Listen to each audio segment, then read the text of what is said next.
राम कहो बावरे, कृष्ण कहो कृष्ण कहो बावरे। राम कहो बावरे, कृष्ण कहो बावरे। राम कहो बावरे, कृष्ण कहो बावरे। राम कहो बावरे, कृष्ण कहो बावरे। राम कहो बावरे, कृष्ण कहो बावरे। राम कहो बावरे, कृष्ण कहो बावरे। राम कहो बावरे, कृष्ण कहो बावरे। राम कहो बावरे, कृष्ण कहो बावरे। राम कहो बावरे,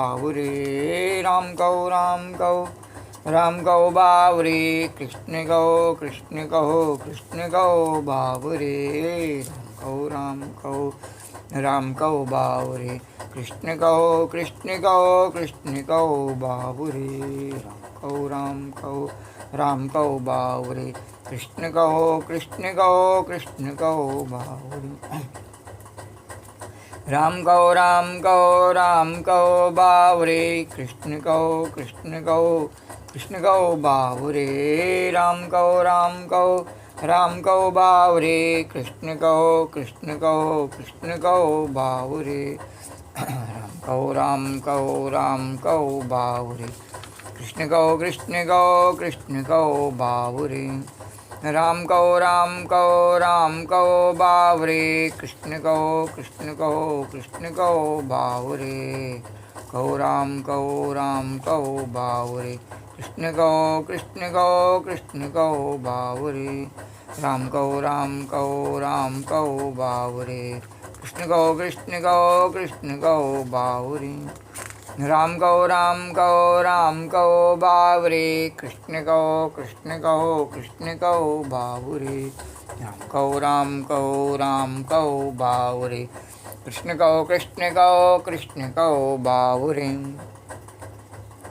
ओम गम गणपतये नमो नमः, श्री सिद्धि विनायक नमो नमः, अष्टविनायक नमो नमः, गणपति बप्पा मोरिया। ओम गम गणपतये नमो नमः, श्री सिद्धि विनायक नमो नमः, अष्टविनायक नमो नमः, गणपति बप्पा मोरिया। ओम गम गणपतये नमो नमः, श्री सिद्धि विनायक नमो नमः, अष्टविनायक नमो नमः, गणपति बप्पा मोरिया। ओम गम गणपतये नमो नमः, श्री सिद्धि विनायक नमो नमः, अष्टविनायक नमो नमः, गणपति बप्पा मोरिया। ओम गम गणपतये नमो नमः, श्री सिद्धि विनायक नमो नमः, अष्टविनायक नमो नमः, गणपति बप्पा मोरिया। ओम गम गणपतये नमो नमः, श्री सिद्धि विनायक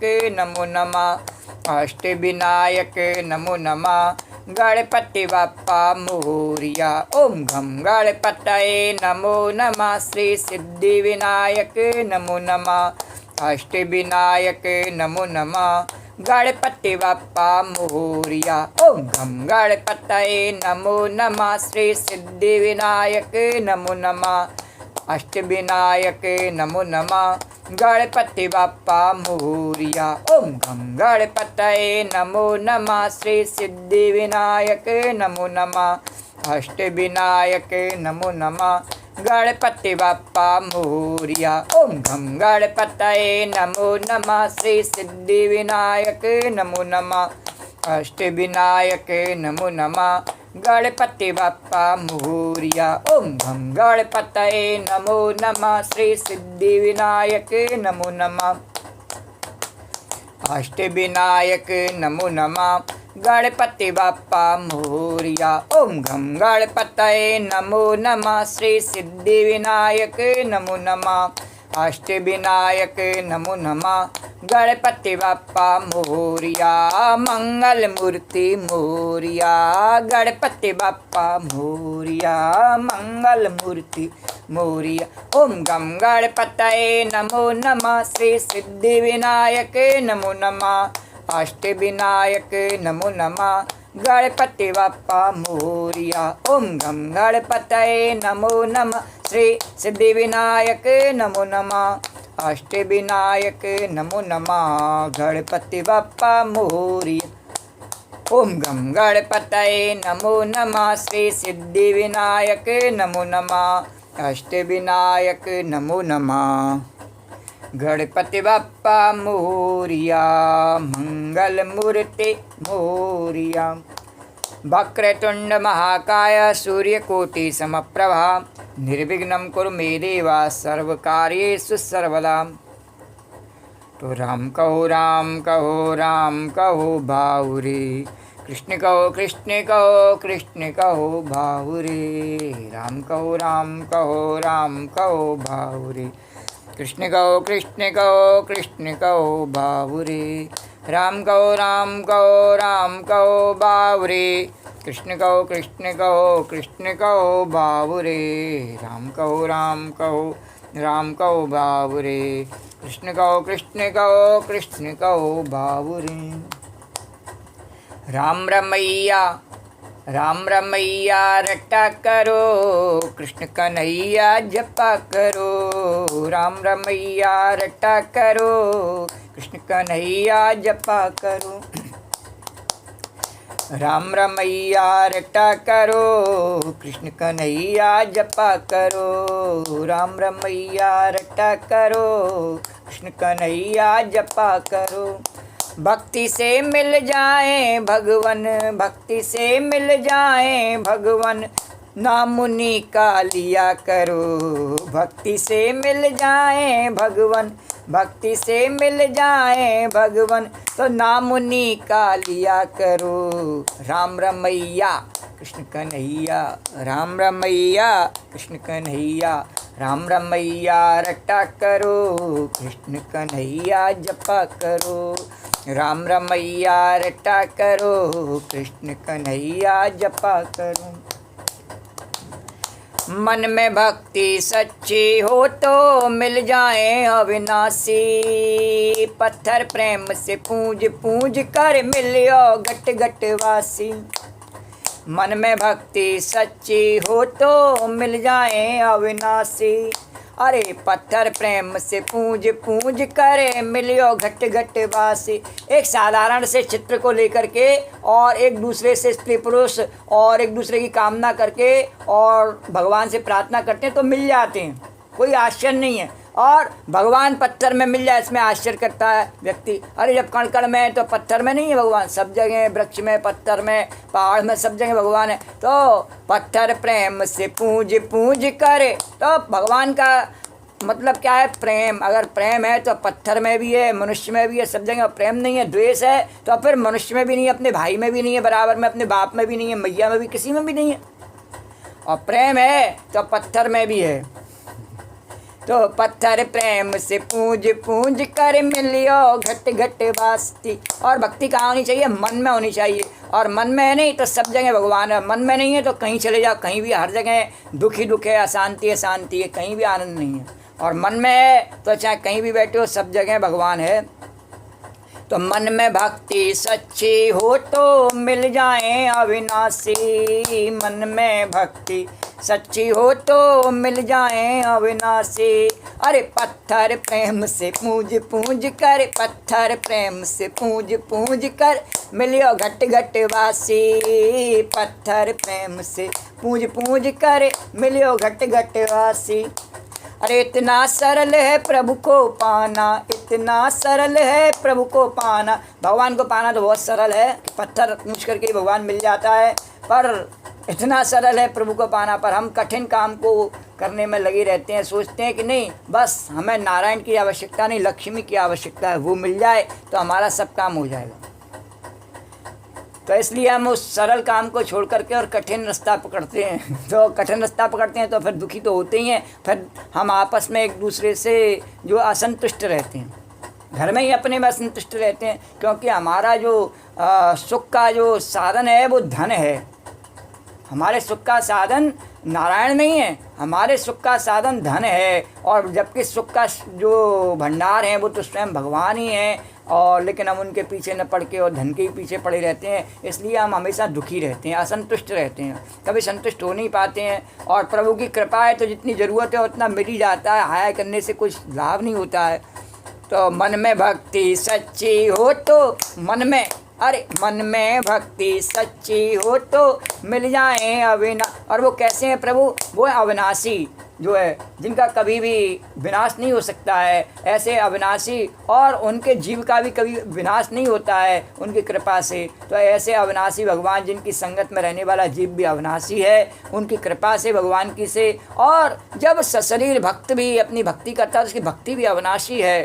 जो उसका भाव है भगवान के प्रति जुड़ा हुआ, वह भी अविनाशी है, वह भी कभी समाप्त नहीं होता, वह भी हमेशा भगवान के साथ में जुड़ा ही रहता है। जो एक बार भगवान से जुड़ जाता है फिर कभी भी हट नहीं पाता है। अपने उसके साथ में ऐसी परिस्थिति भी आ जाए हटाने वाली, तो भी भगवान इतने दयालु कृपालुओं से हटने नहीं देते फिर। तो मन में भक्ति सच्ची हो तो मिल जाए अविनाशी, पत्थर प्रेम से पूज पूज कर, पत्थर प्रेम से पूज पूज कर मिलियो घट घट वासी। अरे इतना सरल है प्रभु को पाना, इतना सरल है प्रभु को पाना, अरे पाई पाई क्यों किया करो। और पैसे के पीछे हम पड़े रहते हैं हर समय, सुबह से लेकर शाम तक, तो पाई पाई क्यों किया करो। अरे राम रमैया कृष्ण कन्हैया, राम रमैया कृष्ण कन्हैया, राम रमैया कृष्ण कन्हैया। भगवान कहते हैं सब दुखों को दूर करने का काम मेरा है, लक्ष्मी का नहीं है।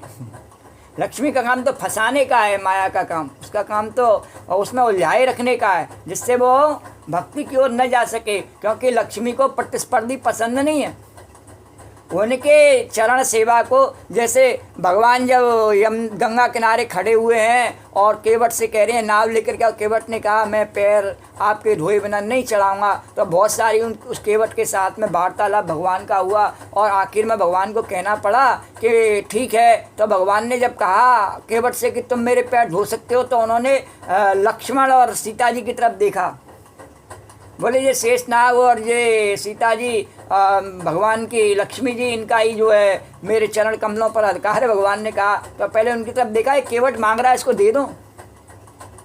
तो उन्होंने भी कहा हाँ ये योग्य, कोई बात नहीं है। तो लक्ष्मी जी मना नहीं कर देती हैं भगवान के चरणारविंदों में जाने से, तो लेकिन भगवान जो है लक्ष्मी के चरणारविंदों में जाने से मना कर देते हैं। भगवान का अपना स्वभाव है, लक्ष्मी जी का स्वभाव नहीं है, वो तो भगवान से जोड़ ही देती हैं। और लेकिन भगवान का स्वभाव ऐसा, उनको जब भक्त मिल जाए तो लक्ष्मी भी प्रिय नहीं है, ब्राह्मण के आगे और भक्त के आगे उनको कोई प्रिय नहीं है। तो बोलो द्वारकाधीश भगवान की जय। तो उनका स्वभाव ऐसा है भगवान का। तो भगवान कहते हैं जब मेरे पास आ गए तो फिर तुझे किसी चीज़ की ज़रूरत नहीं है, पहले समझ दे। और यदि ज़रूरत है मेरी तरह बन, अगर नहीं बन सकता है मेरी तरह, तो फिर दूर से ही भक्ति कर ले, पास आने की ज़रूरत नहीं है।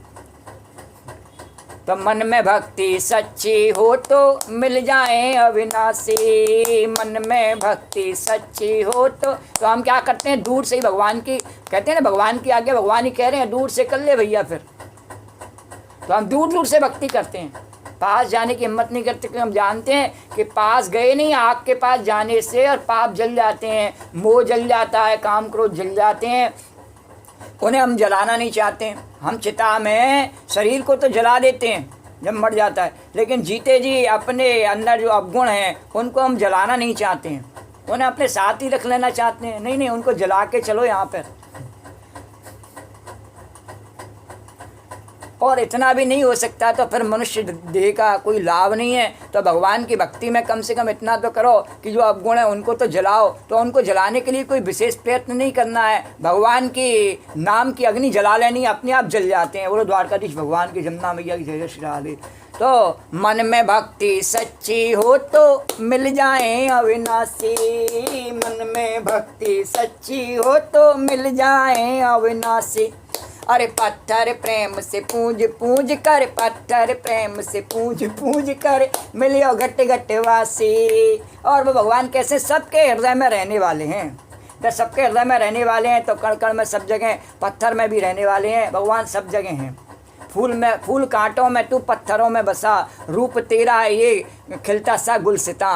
तो भगवान जो है वो सब रूपों में भगवान विद्यमान है। तो उनके मिलने में कोई देर नहीं है, बस हमारी पुकार में देर है कि हम सब छोड़ करके, जैसे सुंदरकांड में कहा नहीं कि शोक धाम तज काम, तवलक कुशल न जीव को सपने उमन विश्राम, तवलक कुशल न जीव को सपने उमन विश्राम, और जबलक भजत न राम को शोक धाम तज काम। भजना तो चाहते हैं राम को सब, सवेरे उठ के सबके मन में चाहती है, उठ के बढ़िया नहाए धोए करके और सब भगवान के भजन में बैठे हैं और सब काम को छोड़ करके मन में आती है, नहीं आती, आती है, पर हम ऐसा उसका संकल्प को दृढ़ नहीं कर पाती हैं। क्यों? फिर डर जाते हैं, अरे पता नहीं फिर वो काम बिगड़ जाएगा, ये बिगड़ जाए। अरे बिगड़ जाने दे, उसके बिगड़ जाने से कोई हानि नहीं हो रही है। थोड़ा सा रोए लेना है, बिगड़ जाएगा तो। अब आदमी मर जाता है, बाप ही मर जाता है, मैया मर जाता है तो रोए लेता है नहीं फिर, और फिर क्या करता है? फिर वो दिखते हैं क्या? नहीं। तो बिगड़ जाने से, थोड़े से धन बिगड़ जाएगा, थोड़ा सा शरीर बिगड़ जाएगा, या थोड़ा सा परिवार का कोई सिस्टम बिगड़ जाएगा, घर बिगड़ जाए, तो उससे थोड़ा सा इतना सा डरता है। इतना डरने की क्या जरूरत है? बिगड़ जाने दे उसको। जब हमें भगवान का नाम लेना है तो उसके संसार तो बिगड़ता बनता रहता ही है हमेशा। ये कभी एक साथ तो रहता नहीं है, कभी कुछ इसमें परिवर्तन होता ही रहता है, कभी गर्मी कभी जाड़ा। तो फिर इतना बिगड़ने से क्यों डरता है? तो बिगड़ जाने दे। तो भगवान के नाम की मस्ती को छोड़ करके और संसार के विषय भोगों से सुख पाना अपने आप में एक खराब सौदा है, वो अपना बुद्धिमानी का सौदा नहीं है। तो उसको बिगड़ जाने से डरने की आवश्यकता नहीं, उसको बिगड़ जाने दे। उसके बिगड़ जाने से कोई नुकसान नहीं हो रहा। तो भगवान ने कहा कि शोक धाम तज काम,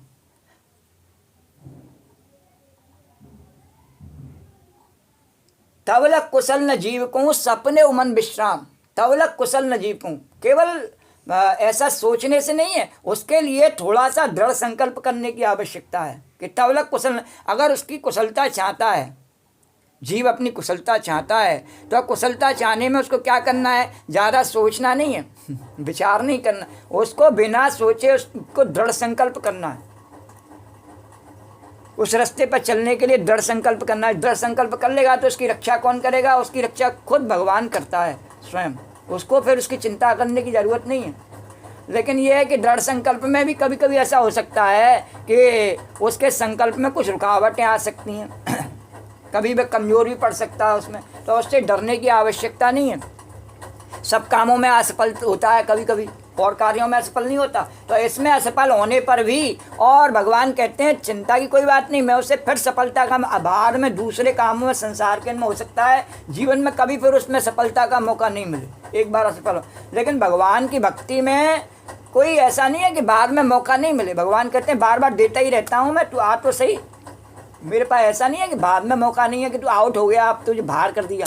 नहीं, बाहर नहीं करता किसी को मैं, बस उसकी एक बार इच्छा होनी चाहिए। अब वो आए ही नहीं भीतर तो फिर क्या, फिर कोई क्या कर सकता है? तो तबलक कुशल न जीव को सपने उमन विश्राम, और जबलक भजत न राम कहूँ। और सपने में भी उसको विश्राम नहीं हो सकता। फिर तो आखिर में जब विश्रामशिला विश्राम घाट पर बनी हुई है वहीं पर फिर विश्राम मिलता है। और यदि उसको चाहिए विश्राम, वैसा ही विश्राम चाहिए, तो फिर भगवान ने कहा कि तबलक कुशल न जीव कहूँ और सपने उमन विश्राम, और जबलक भयत न राम कहूँ शोक धाम तज काम। मतलब मेरे को भजता नहीं तब तक उसको, और मेरे को भजना कैसे है कि शोक को छोड़ दे। शोक क्या है कि आज है कल नहीं होगा तो क्या करूँगा, ये शोक है नहीं, इसको छोड़ दे, तब मेरे भजन में मन लग सकता है। आज जो है वो किसकी कृपा से? मेरी कृपा से है नहीं। तो कल की तू क्यों सोचता है? तो मेरी कृपा से है, तो मेरा गुणगान कर। किसका करे गुणगान? मेरा करेगा। ये शरीर किसने दिया? मैंने दिया। ये परिवार किसने दिया? मैंने दिया। इतने बढ़िया घर में तेरे को कुल में जन्म किसने दिया? मैंने दिया। तो गुणगान किसका करेगा? मेरा करेगा नहीं करेगा? तो अगर मेरा करेगा तो मेरा प्रिय बनेगा, और मेरा प्रिय बनेगा तो जैसे गोपी की मैं पुच्ची लेता हूँ तेरी भी लूँगा, बोलो द्वारकाधीश भगवान की जय। और तेरे को भी मैं प्यार करूँगा, केवल उपकार नहीं करूँगा, उपकार तो मैं सब पे ही करता हूँ, सहे सब पे माँ उपकार, तेरा उपकार तो सब पे ही करता हूँ, लेकिन प्यार तो मैं जो मेरे पास आता है उसी को तो करूँगा, और मेरे पास आवे नहीं तो प्यार कहाँ से करूँगा, और दूर से तो उपकार ही कर सकता हूँ मैं, प्यार तो पास आएगा जब ही तो करूँगा, तो पास आने मेरे गोपी जैसे पास में आती है, झिझकती नहीं है, ऐसे तू भी मेरे पास आ जा, घूंघट के पट खोल। अब तुझे डर लगता है संसार से नैन मटक्का करने में डर नहीं लगता है, मेरे से जो है नैन मटक्का करने में डर लगता है, कहीं मैं अपना न बना लूँ, और मैं जब अपना बना लेता हूँ तो फिर किसी काम का रहता नहीं, इसलिए डर लगता है। तो डरे मत, आया मेरे पास में, तेरी इच्छा हो तो फिर भी हम नहीं जा पाते हैं भगवान के पास में, क्योंकि भगवान ने कहा शोक नहीं होना चाहिए उसमें। धाम मेरे रहने की क्या व्यवस्था होगी महाराज तो इस संसार में रहने की किसी की सब किराएदार है, किसी की रहने की व्यवस्था नहीं है। नागर तेरा नागर मेरा चिड़ियन रैन बसेरा है। तो भगवान ने कहा ये धरती मैंने किसी के हमेशा रहने के लिए नहीं बनाई, सबके जैसे पिकनिक पर आते हैं ऐसे सब आते हैं और देखते हैं और इसकी गोद में खेलते हैं और फिर इसी में मिल जाते हैं, बोलो द्वारकाधीश भगवान की जय। तो भगवान ने कहा कि इसकी चिंता तुझे करने की ज़रूरत नहीं, मुझे तुझे रखना है तो रखूँगा ही। अब मुझे कैसे रखना है, तो मैं धरती को समुद्र में से भी निकाल के बारह बन के लाता हूँ, रखना है तो, नहीं रखना है तो प्रलय भी कर देता हूँ, बोलो द्वारकाधीश भगवान की जय। तेरे को मेरे काम की चिंता तेरे को क्यों है? जन्म देना, पालन करना, रक्षा करना और फिर लय कर देना तो मेरा काम है, इसकी चिंता तेरे को नहीं करनी है। तेरा काम मेरा नाम लेना, मेरा गुणगान करना। मेरा बेटा है कि नहीं है पक्का? तो बोले द्वारकाधीश भगवान की, जमुना मैया की जय। मेरी गोपी है नहीं तो अब बोल मेरी जय जयकार। तो मेरा काम करना है, तो जो मेरा काम करे तो मेरा प्रिय, तो उसकी चिंता नहीं करनी। और काम अरे फला काम मेरा यूँ नहीं हुआ, फला काम मेरा यूँ रह गया, जीवन में ये नहीं किया वो नहीं किया, इसकी चिंता तेरे को क्यों करनी है? जब राम को भजना है तो काम को नहीं भजना है, फिर काम को छोड़ के ही राम को भजना है। काम कौन सा करना है? जो मैंने बता दिया वो करना है, उसमें तेरा अपना स्वार्थ नहीं है। जैसे अर्जुन से भगवान ने कहा, तो अर्जुन का तो विचार क्या है कि मैं उनको न मारना पड़े, मुझे अपने भाई बंधुओं को, अपने गुरुजनों को न मारना पड़े, भले ही भीख मांगना पड़े। लेकिन भगवान ने कहा नहीं, मेरा भक्त है तो मेरा काम करना है, इनको मारना है। बोल द्वारकाधीश भगवान की जय। तैयार है कि नहीं है? तो भगवान वही काम बताते हैं जो उनको प्रिय है। भक्त को हो सकता है वो उस समय प्रिय नहीं लग रहा हो, तो भक्त से कहा भगवान ने तेरे को मेरा प्रिय बनना है तो मेरा काम कर, इस काम को छोड़ दे, अपने स्वार्थ के काम को छोड़ दे, जो मैंने कहा है वही उत्तम है। तो कर्मण्येवाधिकारस्ते मा फलेषु कदाचन, उस कर्म को कर जिससे तेरा कर्म योग बन जावे मेरे से जुड़ने के बाद में। तो द्वारकाधीश की जय। तो इसको छोड़ करके भगवान ने कहा, तो भजन तो हम करना चाहते हैं, परम शोक धाम काम छोड़ना नहीं चाहते हैं। और उसको जब छोड़ देते हैं तो नहीं छोड़ना चाहते हैं, तो कभी कभी भगवान क्या करता है, गोपी के साथ में भगवान करता है कि अब तेरी मटकी फोड़ दी, अब शोक कायगा करेगी? शोक करने से तेरे को कोई फ़ायदा नहीं है। क्यों? क्योंकि मटकी तेने क्या कहा, मेरी तो बहुत पुरानी ददिया सास के ज़माने की मटकी ही, वाह, और पर ददिया सास के ज़माने की मटकी ही, तो वो मैंने फोड़ दी नहीं। अब वो वैसी मटकी बाज़ार में तो मिलती नहीं, इसलिए शोक करने से कोई फ़ायदा नहीं, वो नहीं मिल सकती तेरे को। धाम मैं तो इस पे अपना ये समझ के आया भगवान, ये समझ के आई भगवान कि तुम हमेशा यहाँ पर रहोगे। मैंने जन्म लिया, मैं तो वेद की श्रुति थी, और मैं जन्म लेकर के आपके साथ में आई कि आप हमेशा ब्रज में मेरे साथ में लीला करोगे, रास करते रहोगे और इसी धाम में रहोगे प्रभु। भगवान का नहीं, मेरे को आवश्यकता पड़ेगी तो मैं मथुरा भी जाऊँगा, द्वारका भी जाऊँगा, कुरुक्षेत्र में भी जाऊँगा, सब जगह जहाँ मेरी ज़रूरत होगी, जहाँ मेरा भक्त पुकारेगा वहाँ जाऊँगा। पर तेरे हृदय में हो नहीं तो वही मेरा धाम समझ ले। धाम की चिंता मत कर, जहाँ तू है वहीं मैं हूँ, सब जगह मैं हूँ, और सब जगह अगर तेरी भावना है तो मेरा भक्त और भक्ति भी सब जगह है। ऐसी दृढ़ता पाल ले, फिर तुझे मेरे पीछे भागने की आवश्यकता नहीं है, मैं तेरे पीछे भागूंगा। द्वारकाधीश भगवान की है। तो गोपी ने कहा हाँ ठीक है। तो उसकी धाम की चिंता करने की ज़रूरत नहीं है कि भगवान ब्रज में रखेंगे या स्वयं ब्रज में रहेंगे या कैसे क्या लीला करेंगे, उसकी चिंता नहीं करनी। काम, तेरा काम क्या है? गोपी से कहा। गोपी ने कहा मेरा काम दही बेचने। बोल दही नहीं, मैं लूट लूँगा, दही तो बेचने क्या जाएगी फिर? बोले बेचने ही नहीं जाएगी तो फिर मिलाएगी बिलोएगी। तो बोला भगवान ने कहा नहीं, मिलाना तो है तेरे को, बनाना तो है, दूध भी काटना है और दही भी बनाना है, लेकिन वो मेरे लिए बनाना है, बेचने के लिए नहीं बनाना। तो काम क्या है? काम वही है, तेरे को वही काम करना है। क्या करना है? वही गाय बछड़ा पालना है और उसका दूध भी निकालना है, दही भी जमाना है, मक्खन भी जमाना, सब कर, मक्खन भी निकालना है। फिर करना क्या है? उसको मेरे लिए अर्पण करना है, मेरा काम है। और मैं जिसको कहूँ कि तेरे घर में जो सदस्य हैं उनकी सेवा करना, अपने पति की सेवा करना, अपने बच्चों की, गाय की, वो भी मेरा ही काम है, वो भी करना है। पर बेचने नहीं जाना है। ये जो तुमने स्वार्थ का काम कर लिया है नहीं, ये नहीं करना है। तो गोपी उसकी पक्की बन गई। तो भगवान ने कहा पक्की कब बन गई? और जब तक मैंने मटकी फोड़ दी तो न तो तू शोक कर सकती है उसके लिए, और ना उसे अपने धाम में ब्रज में अब तू रख सकती है। मैं ही रहूँगा ब्रज में और हम तू रहेंगे। तो न धाम और ना ही तेरे को अब काम ही बचा। उसे बेचने का काम जो था वो भी मटकी फूटने के बाद ख़त्म हो गया। तो गोविंद बोलो, हरि गोपाल बोलो, अब कोई माई लेओरी गोपाल और गोविंद ऐसे बोल, तो तेरा काम उसमें बचा नहीं कुछ भी। तो भगवान ने कहा मेरा भजन कैसे करना? शोक राम तज काम, वो तेरे पास नहीं होना चाहिए। तो इतना सरल है प्रभु को पाना, है तो बड़ा सरल, पर जो है व्यक्ति उसमें जब धन कमाता है नहीं तब तो उसके लिए तो वह शोक राम और काम तीनों चीज़ छोड़ देता है। बोलो द्वारकाधीश भगवान की जो उसमें प्रवृत्ति क्या है कि लक्ष्मी के लिए तीनों चीज़ छोड़ देता है, और पढ़ने वगैरह किसी के लिए नहीं छोड़ पाता आज के युग में, लेकिन धन कमाने के लिए छोड़ देता है। धन कमाने के लिए शोक भी छोड़ देता है। उसे फिर किसी प्रकार की चिंता नहीं करता है कि भूख लगेगी, प्यास लगेगी, क्या होगा क्या नहीं होगा, सब छोड़ देता है। और धाम भी छोड़ देता है, अपना घर बार भी छोड़ देता है, धाम छोड़ करके भाग जाता है दूसरी जगह, देश प्रदेश सब जगह चला जाता है धन के लिए। हाँ, और काम भी उसके कितने भी महत्वपूर्ण काम हो, घर में रोज़ करता हो, भले ही भजन पूजे का भी काम करता हो, कुछ भी करता हो, द्वारकाधीश की मंगला करता हो, दर्शन करता हो, या जो भी अनुष्ठान पाठ पूजा कुछ भी करता हो, वो सब छोड़ देता है पहले धन द्वारकाधीश भगवान, तो उसके लिए छोड़ देता है। पर भगवान ने कहा मेरे लिए मैंने ही सब दिया, मेरे लिए नहीं छोड़ सकता है।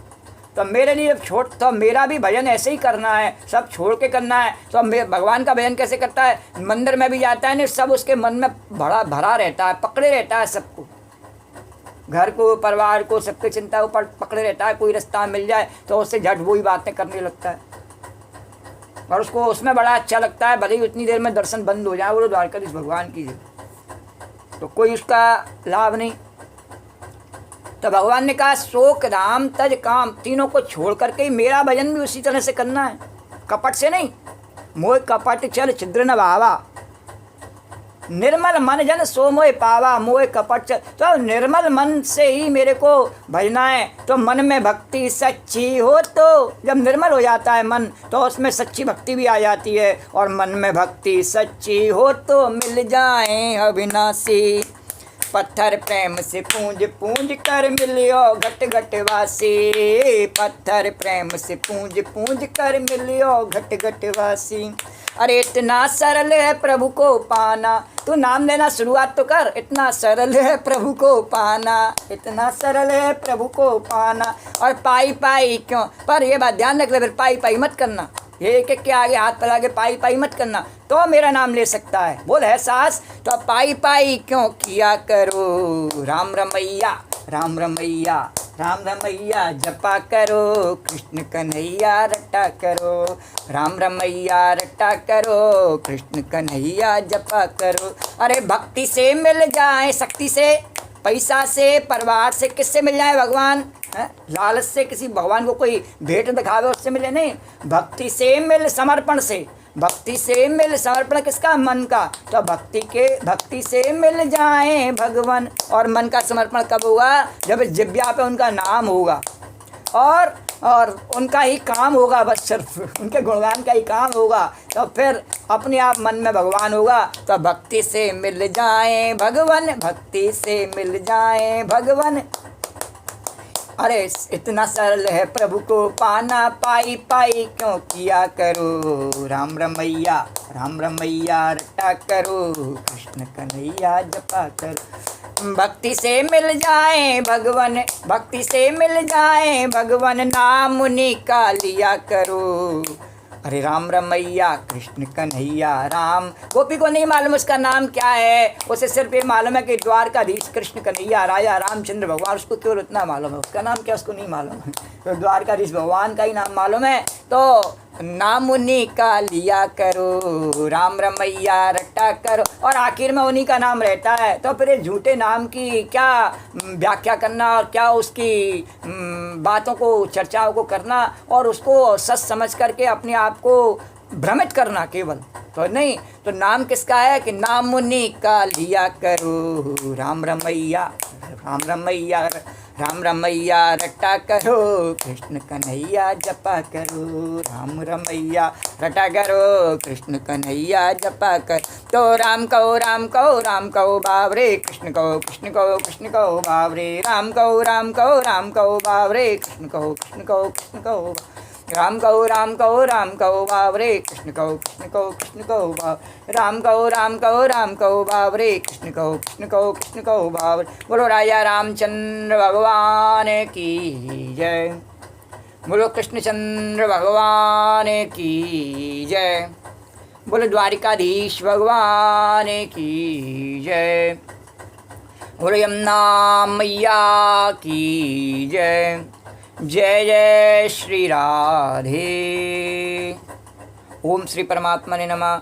कल के कथा प्रसंग से आगे कन्हैया, कल के कथा प्रसंग में 11वें अध्याय का समापन हुआ, उससे आगे कथा उसी प्रकार भाव और श्रद्धा के साथ में वर्णन करेंगे। श्री राधे गोविंद, श्री राधे गोविंद, भज मन श्री राधे, श्री राधे गोविंद, श्री राधे गोविंद, भज मन श्री राधे, श्री राधे गोविंद, श्री राधे गोविंद, भज मन श्री राधे। श्री राधे जय जय राधे, जय राधे जय श्री राधे, श्री राधे जय जय राधे, जय राधे जय श्री राधे, श्री राधे गोविंद, भज मन श्री राधे, श्री राधे गोविंद, भज मन श्री राधे। अध्याय 12 भक्ति योग। अर्जुन वाच एवं सतत युक्ताये भक्तास्तां पर्युपासते, ये चाप्यक्षरम अव्यक्तं तेषां के योगवित्तमा। एवं सतत युक्ताये भक्तास्तां पर्युपासते, ये चाप्यक्षरम अव्यक्तं तेषां के योगवित्तमा। अर्जुन ने पूछा, प्रभु जो आपकी सेवा में सदैव तत्पर रहते हैं या जो अव्यक्त निर्विशेष ब्रह्म की पूजा करते हैं, इन दोनों में से किसे अधिक पूर्ण सिद्ध माना जाए। उसका कहने का अर्थ ये है अर्जुन का कि एक तो भक्त वो हैं जो किसी न किसी रूप में साकार रूप से भगवान की पूजा किया करते हैं, उपासना अपनी सामर्थ्य से, धन से, तन से, मन से और सेवा के माध्यम से, और भगवान को प्रसन्न करने का प्रयास करते हैं। और दूसरे ध्यान के द्वारा भगवान का मनन करते हैं, मनन ध्यान और योग के द्वारा भगवान से जुड़ने की करते हैं। तो इन दोनों में से कौन सी पद्धति बढ़िया और कौन, भगवान से कहा कि कौन से भक्त को आप श्रेष्ठ समझते हैं। तात्पर्य, अब तक कृष्ण साकार, निराकार एवं सर्वव्यापक तत्व को समझा चुके हैं। भगवान ने कहा कि चाहे साकार समझ ले चाहे निराकार समझ ले, लेकिन मैं सर्वव्यापक हूँ। तो साकार भी रूप में मुझे मानता है तब भी सर्वव्यापक हूँ। ऐसा नहीं है कि मैं 2000 रूप से साकार रूप से सर्वव्यापक नहीं हूँ, तब भी मैं सर्वव्यापक ही हूँ। तब भी मैं कृष्ण सर्वव्यापक हूँ, तेरा केवल मित्र नहीं हूँ, तब भी मैं सर्वव्यापक हूँ। और निराकार समझता है तब भी मैं सर्वव्यापक ही हूँ। तो फिर साकार ही समझ ले भगवान ने। और इस प्रकार से तीनों का व्याख्या करके भगवान ने बताया, और सभी प्रकार के भक्तों और योगियों का भी वर्णन कर चुके हैं। भगवान ने 4 प्रकार के भक्त बताए कि जिसको कुछ धन प्राप्त करने की अभिलाषा है, या कुछ अपना कष्ट मिटाना चाहता है, या ज्ञान प्राप्त करना चाहता है, ऐसे भगवान ने, या निष्काम भक्त, ऐसे भगवान ने अपने भक्तों का वर्णन किया। और ऋषि मुनि योगी सबका वर्णन कर दिया। सामान्यतः आध्यात्मवादियों की दो श्रेणियों में विभाजित किया जा सकता है। और अध्यात्मवादियों का जब वर्णन किया तो दो भागों में, कि एक तो साकार भगवान का ध्यान कर रहे हैं और एक निराकार का ध्यान कर रहे हैं। तो निर्विशेषवादी या सगुणवादी तथा सगुणवादी। तो सगुणवादी भक्त अपनी सारी शक्ति से परमेश्वर की सेवा करता है और निर्विशेषवादी कृष्ण की सेवा करता है, किंतु प्रत्यक्ष रूप से न करके वह अप्रत्यक्ष निर्विशेष ब्रह्म का ध्यान करता है। वह भी भगवान का ही ध्यान करता है, पर उसमें उसके साकार कृष्ण को ध्यान नहीं करता है, निराकार भगवान के शून्य स्वरूप को भगवान के को ध्यान करता है। क्योंकि भगवान सब जगह है, इसलिए उसके निराकार ध्यान में भी कृष्ण ही है। भगवान ने कहा मैं ही उसके ध्यान में हूँ, पर उसको ध्यान की सही पद्धति नहीं मालूम है। किंतु ऐसा नहीं कि उसको मैं नहीं मिलता, बाद में उसको भी वह ज्ञान हो जाता है और फिर धीरे धीरे वह जैसे काकभूषणी जो है भगवान के निराकार रूप को छोड़ करके और साकार रूप तक पहुँचे। तो उसे भक्ति करनी चाहिए। तो यदि कोई, तो इस अध्याय में हम देखेंगे कि परम सत्य की अनुभूति की विभिन्न विधियों में भक्ति योग सर्वोत्कृष्ट है।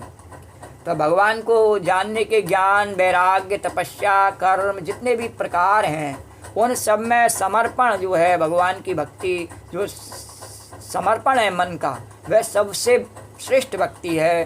तो यदि कोई भगवान का सानिध्य चाहता है तो उसे भक्ति करनी चाहिए। तो भक्ति करने के लिए पहले ही बताया कि मन का समर्पण, मन में भक्ति सच्ची होती, और उसके मन में भक्ति सच्ची नहीं है तो बरस गए पुन तवें सजल मूल जिन सर्तन नाई, और बरस गए पुन तवें सिखाई। जैसे कि जिन नदियों में अपना जो मूल जल नहीं होता है, तो केवल वर्षा के समय ही वो दिखती है नदी, और बाद में फिर वो दिखती नहीं है, सूख जाती हैं। तो उनमें अपना मूल जल होना चाहिए। ऐसे ही मन में अपने में भगवान की भक्ति होनी चाहिए। फिर हम मंदिर में जामे या नहीं जामे उससे कोई फ़र्क नहीं पड़ता। और मन में है तो मंदिर में जाकर भी है और न जा कर के भी है, और मन में नहीं है तो हम मंदिर में जाएं तब भी नहीं है और यहाँ है तब भी नहीं है, कहीं भी नहीं है। तो मन में होनी चाहिए भक्ति। तो समर्पण के द्वारा जो है भगवान को सबसे ज़्यादा प्रसन्नता होती है। तो यदि कोई भगवान का सानिध्य चाहता है तो उसे भक्ति करनी चाहिए, यानी अपना संबंध भगवान के साथ में बनाना चाहिए। हम अन्य संबंधों पर बड़ा घमंड और गर्व करते हैं, किंतु वो सब मिट जाने वाले हैं। इसलिए हमें न मिटने वाले भगवान से अपना संबंध बनाना चाहिए। तो जो लोग भक्ति के द्वारा परमेश्वर की प्रत्यक्ष सेवा करते हैं वे सगुणवादी कहलाते हैं। जो लोग निर्विशेष ब्रह्म का ध्यान करते हैं वे निर्विशेषवादी कहलाते हैं। तो यहाँ पर अर्जुन पूछता है कि इन दोनों में से कौन श्रेष्ठ हैं। यद्यपि परम सत्य के साक्षात्कार के अनेक साधन हैं, किंतु इस अध्याय में कृष्ण भक्ति योग को सबों में श्रेष्ठ बताते हैं। यह सर्वाधिक प्रत्यक्ष है और ईश्वर का सानिध्य प्राप्त करने के लिए सबसे सुगम साधन है। बोलो द्वारकाधीश भगवान की जय। तो भगवत गीता के द्वितीय अध्याय में भगवान ने बताया कि जीव भौतिक शरीर नहीं है। ये जो जीव है मेरा अंश है, कोई एक भौतिक शरीर नहीं है। शरीर तो इसके बदलते रहते हैं, जैसे से शरीर में बचपन, जवानी, बुढ़ापा आते हैं, ऐसे शरीर भी बदल जाता है और दूसरा शरीर प्राप्त हो जाता है। तो यह एक आध्यात्मिक स्फुलिंग है और इसे धारण करने वाला जो जीव है वह मेरा अपना अंश है, हमेशा सनातन है और परम सत्य, परम पूर्ण है। तो 7वें अध्यायों में उन्होंने जीव को परम पूर्ण का अंश बताते हुए पूर्ण पर ही ध्यान लगाने की सलाह दी है। उन्होंने कहा कि वह स्वयं अपना ध्यान करे तो मेरा ध्यान अपने आप उसको हो जाएगा। पहले अपना ध्यान करे स्वयं का, कि उसमें जो पूर्णता है उसका ध्यान करे। बाहर अपने आप को अपूर्ण सोच के बाहर की वस्तुओं से, बाहर के व्यक्तियों से, बाहर के स्थानों से अपनी पूर्ति करना चाहता है तो वह उसमें अपूर्णता हमेशा रहती है, क्योंकि बाहर से वह पूर्ण नहीं है, वह अपने आप में अंदर से परिपूर्ण है। तो उसको भीतर से अपने आप को अनुभव करना चाहिए। लेकिन हम बाहर से ही अपने आप को अनुभव कर पाते हैं, भीतर से नहीं कर पाते हैं, इसीलिए हम हमेशा अपूर्ण रहते हैं, असंतुष्ट रहते हैं। तो पुनः 8वें अध्याय में कहा कि जो मनुष्य भौतिक शरीर का त्याग करते समय कृष्ण का ध्यान करता है, और भगवान ने ये भी कहा कि आखिरी समय पर अगर मेरा ध्यान करता है तो वह कृष्ण के धाम को तुरंत चला जाता है, मेरे धाम को आ जाता है। और यही नहीं, 6ठे अध्याय के अंत में भगवान स्पष्ट करते हैं कि योगियों में से जो भी अपने अंतःकरण में निरंतर कृष्ण का चिंतन करता है वही परम सिद्ध माना जाता है। तो भगवान ने कह भी दिया कि हो सकता है कि मेरा ध्यान करे पर आखिरी समय पर उसके ध्यान में मैं नहीं आऊँ, किसी कारण से उसका वह योग असफल हो जाए, जैसे जड़ भरत का हो गया और उसमें थोड़ी वह दोबारा से फिर माया में पड़ जावे। तो उसको मैं कोई बात नहीं, उस समय वैसे पल हो जाता है, लेकिन बाद में फिर उसको नए जन्म में नए तरीके से उसको मैं फिर सुधरने के प्रयास, उसको साधन उपलब्ध कराता हूँ और प्रयास करने की शक्ति देता हूँ, और इस प्रकार से उसको पुनः मेरी प्राप्ति हो जाती है। इसमें उसे बिल्कुल भी घबराना नहीं चाहिए। तो वही परम सिद्ध माना जाता है। इस प्रकार प्रत्येक अध्याय का यह निष्कर्ष है कि मनुष्य को कृष्ण के सगुण रूप के प्रति अनुरक्त होना चाहिए, क्योंकि वही चरम आत्म साक्षात्कार है। और भगवान ने अपने सगुण उपासना पर विशेष जोर दिया। सगुण उपासक पर हित निरत नीत दृढ़ नेम। विभीषण से भगवान ने क्या कहा? सगुण उपासक पर हित निरत नीत दृढ़ नेम, और तेनर प्राण समान मम जिनके द्विज पद प्रेम। बोले द्वारकाधीश भगवान की जय। तो इतने पर भी ऐसे लोग हैं जो कृष्ण के साकार रूप के प्रति अनुरक्त नहीं होते। वे दृढ़ता पूर्वक विलग रहते हैं। विलग कैसे रहते हैं कि जब भगवान ने भूख लगने पर और अपने ग्वाल वालों से कहा कि ऐसी लीला करी भूख लगने की, भगवान ने भूख नहीं लगती भगवान के ग्वाल वालों को भूख लगी थी। तो भगवान ने कहा ठीक है। तो वो बार बार भगवान से कह रहे कुछ हमें खिलाओ पिलाओ। तो पहले भगवान ने बढ़िया वृक्षों से फल तोड़ तोड़ के खिलाए, यमुना मैया का उनको जल पिलाया, खूब उनको संतुष्टि की। पर बोले नहीं, हमें और भूख लगी है। भगवान ने कहा और भूख लगी है, ऐसा करो तो बराबर में थोड़ी दूर पर यहाँ पर कुछ मथुरा के ब्राह्मण यज्ञ कर रहे हैं, और चले जाओ वहाँ जा करके उनसे भात मांग लाओ। कहना हमारे, और ऐसा कहा उनसे, हमारे जो साथ में आए कृष्ण बलराम वो भूखे हैं, जाओ कह लेना उनसे और मांग ला। तो वो ग्वाल वाले भी जो है बड़े भोले, तो उन्होंने ये नहीं कहा हमें भूख लग रही है, और वहाँ जा कर के बोले कि महाराज, पहले उनको प्रणाम किया, भूदेवताओं को प्रणाम दंडवत करके प्रणाम किया। और उन्होंने देखा नहीं ज़्यादा, बोले अपने यज्ञ में, बोले फिर कुछ उन्होंने देखा इधर उनकी तरफ भी, तो बोले महाराज हम ऐसे ऐसे यहाँ थोड़ी दूर पर कृष्ण बलराम आए हैं और वो भूख से व्याकुल हैं, उनके लिए थोड़ा सा भात दे दो महाराज। अरे अरे जाओ गाँव के गुआरियों, पहले अभी यहाँ यज्ञ का अनुष्ठान हो रहा है, भगवान का भोग लगेगा, यज्ञ भगवान का, अग्नि देवता का, आपको कैसे दे देंगे हम, जाओ यहाँ से, ऐसे नहीं देती। तो चले गए। तो भगवान के साकार रूप को उन्होंने, जो निराकार भगवान का अग्नि स्वरूप है, यज्ञ स्वरूप है, उसको वो उपासना करते रहे और भगवान के साकार रूप का अनादर कर दिया उन्होंने। तो यहाँ तक कि तो उनको वह और जो उनकी पत्नियाँ थीं वह भगवान के साकार रूप का दर्शन करने के लिए, और तुरंत ही उनकी लीला सुन सुन के उनके साकार रूप में वह मंत्रमुग्ध हो गई थी और तुरंत ही दर्शन करने के लिए चली गई। उनको भगवान का वह सानिध्य मिल गया और उनको भगवान की कृपा मिल गई। और वह उन भगवान की कृपा से, तो भगवान ने कहा नहीं अभी कि उपकार तो उन पर भी किया भगवान ने, ऐसा नहीं है उन पर उपकार नहीं किया, उनकी कंस से रक्षा नहीं की उनकी भी, तो उपकार तो उन पर भी किया, लेकिन प्यार नहीं किया। तो प्यार करने के लिए तो भगवान का मेरे पास आना पड़ता है, बोले द्वारकाधीश भगवान के। तो यहाँ तक कि भगवत गीता की टीका करते हुए भी वे अन्य लोगों को कृष्ण से हटाना चाहते हैं। और जो ऐसे नास्तिक लोग जब टीका करते हैं नहीं, तो वो कृष्ण को जो है बताते हैं सामान्य मनुष्य, और जो ज्ञान है गीता का वो बता रहे हैं या तो व्यास जी ने दिया है या निराकार ब्रह्म के आवेश में उन्होंने बोला है, ऐसा करके बोलते हैं। जो भगवान को भगवान नहीं मानना चाहते हैं, तो भगवत गीता की टीका करते हुए अन्य लोगों को कृष्ण से हटाना चाहते हैं और उनकी सारी भक्ति निर्विशेष ब्रह्म ज्योति की ओर मोड़ते हैं और कहते हैं निराकार ब्रह्म का ध्यान करो, सोहम का ध्यान करो। तो वे परम सत्य के उस निराकार रूप का ध्यान करना श्रेष्ठ मानते हैं, जो इंद्रियों की पहुँच से परे है तथा अप्रकट है। भगवान ने भी कहा सोहम का ध्यान करो, ऐसा नहीं, भगवान ने कहा नहीं अभी कि अपने स्वरूप का ध्यान करो तो अभी मैं मिल जाता हूँ, अपने आत्मा का अपने स्वरूप का ध्यान करो। पर अपने स्वरूप का ध्यान भी व्यक्ति कठिनाई से कर पाता है जितनी सरलता से भगवान के साकार रूप का ध्यान कर सकता है। और द्वारकाधीश भगवान की, अगर ऐसा नहीं होता तो भक्त भगवान के गुणगान में इतने निमग्न नहीं हो जाते और उस भक्ति से अपना और सबका कल्याण नहीं कर देते। इस प्रकार इस तरह सचमुच में आध्यात्मवादियों की दो श्रेणियां हैं। अब अर्जुन यह निश्चित कर लेना चाहता है कि कौन सी विधि सुगम है, लेकिन इन दोनों में से कौन सी सुगम है, प्रभु साकार और निराकार में सुगम क्या है, तो इन दोनों श्रेणियों में कौन सर्वाधिक पूर्ण है और पूर्णता किसमें है। दूसरे शब्दों में वे अपनी स्थिति स्पष्ट कर लेना चाहता है, क्योंकि वे कृष्ण के सगुण रूप के प्रति अनुरक्त है और अर्जुन जो है वो तो भगवान के सगुण रूप को ही चाहता है। इसीलिए अर्जुन ने कह दिया, भगवान आप मेरे सामने दो भुजा वाले रूप से प्रकट हो जाइए और मैं तो उसी को देखना चाहता हूँ, मेरे को आपका ये सर्वव्यापक वाला रूप जो है पसंद नहीं आ रहा ज़्यादा। तो वह निराकार ब्रह्म के प्रति आसक्त नहीं है। तो भगवान ने हालांकि कह दिया कि मैं इस रूप से भी सर्वव्यापक ही हूँ, तो फिर भी अर्जुन ने कहा नहीं, आप जो भी हैं मैं देखना यही चाहता हूँ। तो वह निराकार ब्रह्म के प्रति आसक्त नहीं है, वह जान लेना चाहता है कि उसकी स्थिति सुरक्षित तो है, तो वह जानना चाहता है कि वह जो साकार ब्रह्म के प्रति आकृष्ट है तो कहीं उसकी स्थिति खराब तो नहीं हो जाएगी भक्ति में। तो निराकार स्वरूप चाहे इस लोक में हो चाहे भगवान के परम लोक में हो, ध्यान के लिए समस्या बना रहता है, क्योंकि वहाँ से ध्यान हट जाता है। कृष्ण में से ध्यान हट जावे ऐसा संभव नहीं है, पर निराकार में ध्यान हमेशा लगा रहे ये भी संभव नहीं है। बोलो द्वारकाधीश भगवान की, उसमें से ध्यान हट ही जाता है। संसार की चमक कितनी है कि ध्यान हट जाता है, पर कृष्ण की चमक संसार की चमक से ज़्यादा है, इसलिए ध्यान हटने की कोई गुंजाइश नहीं है।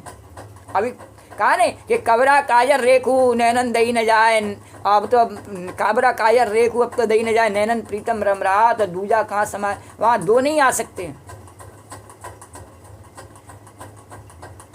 पिया चाहे प्रेम रस और राखा चाहे मान, और एक म्यान में दो छुरी और देखा सुना न कान। तो जो निर्विशेषवादी है उसको क्या है कि अपने ज्ञान पर घमंड हो जाता है, अपने ध्यान पर ज्ञान पर घमंड हो जाता है, तो उसमें वो भगवान की भक्ति और प्रेम नहीं आ पाता है। इसलिए भगवान ने कहा कि पिया चाहे, भक्तों ने कहा पिया चाहे प्रेम रस, तो भगवान की भक्ति का, कृष्ण के रूप का, कृष्ण के मधुरता का, कृष्ण के ऐश्वर्य का अगर पान करना चाहता है, उनकी कृपा का, तो फिर तेरे अपने अंदर मान रखने की गोपी आवश्यकता नहीं है।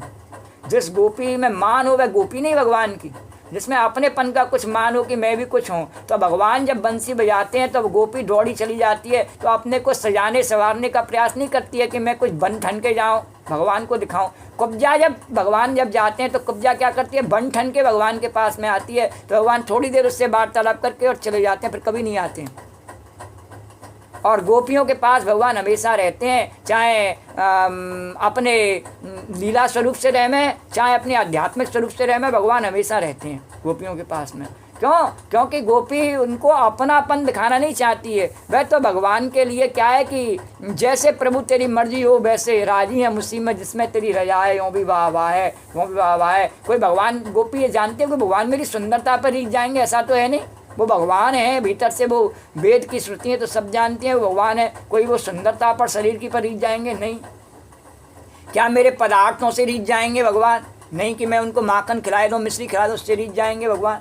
नहीं। क्या भगवान कि मेरी धन संपत्ति बहुत सी, जैसे यशोदा मैया उनके पास धन संपत्ति, नंद बाबा के पास बहुत सारी सब कुछ चीज़ भगवान के लिए उन्होंने रख रखा, 9 लाख उनकी गैया, तो क्या उससे भगवान रीझ जाएंगे? नहीं। भगवान ने कहा मैं तो आप लोगों के जो भोलापन है, मेरे प्रति जो प्रेम है, विश्वास है, कि जैसे कालिया नाग जब भगवान से लड़ने लगा उस समय, जब उसने कस करके और भगवान को पकड़ लिया और सारे ब्रजवासी बेसुध होकर के वहाँ पहुँचे और भगवान को उसकी पकड़ में देख करके बेहोश होकर वहाँ गिर पड़े, और जब तक भगवान उस कालिया के सर पर नाचते हुए दोबारा प्रसन्नतापूर्वक नहीं निकल आए और तब तक वो वहाँ से हिले नहीं। तो उनका जो भोलापन है, तो इस कारण से जबकि द्वारका के भक्त भगवान कृष्ण जब स्वयंतक मणि लेने के लिए जामवंत की गुफा में गए तो भगवान को छोड़ करके और वहीं से 15 दिन बाद चले आए वापस, और वहाँ भगवान को छोड़ आए और आके कह दिया कि भगवान तो आए ही नहीं, पता नहीं क्या हुआ तो आए ही नहीं, और फिर कोई उन्हें देखने नहीं गया, जबकि ब्रजवासी वहीं पर पड़े रहे और भगवान के प्रेम के कारण थे। तो भगवान ने कहा जो तुम्हारा भोलापन है उसके कारण से मैं तुम्हारे पास में हमेशा हूँ।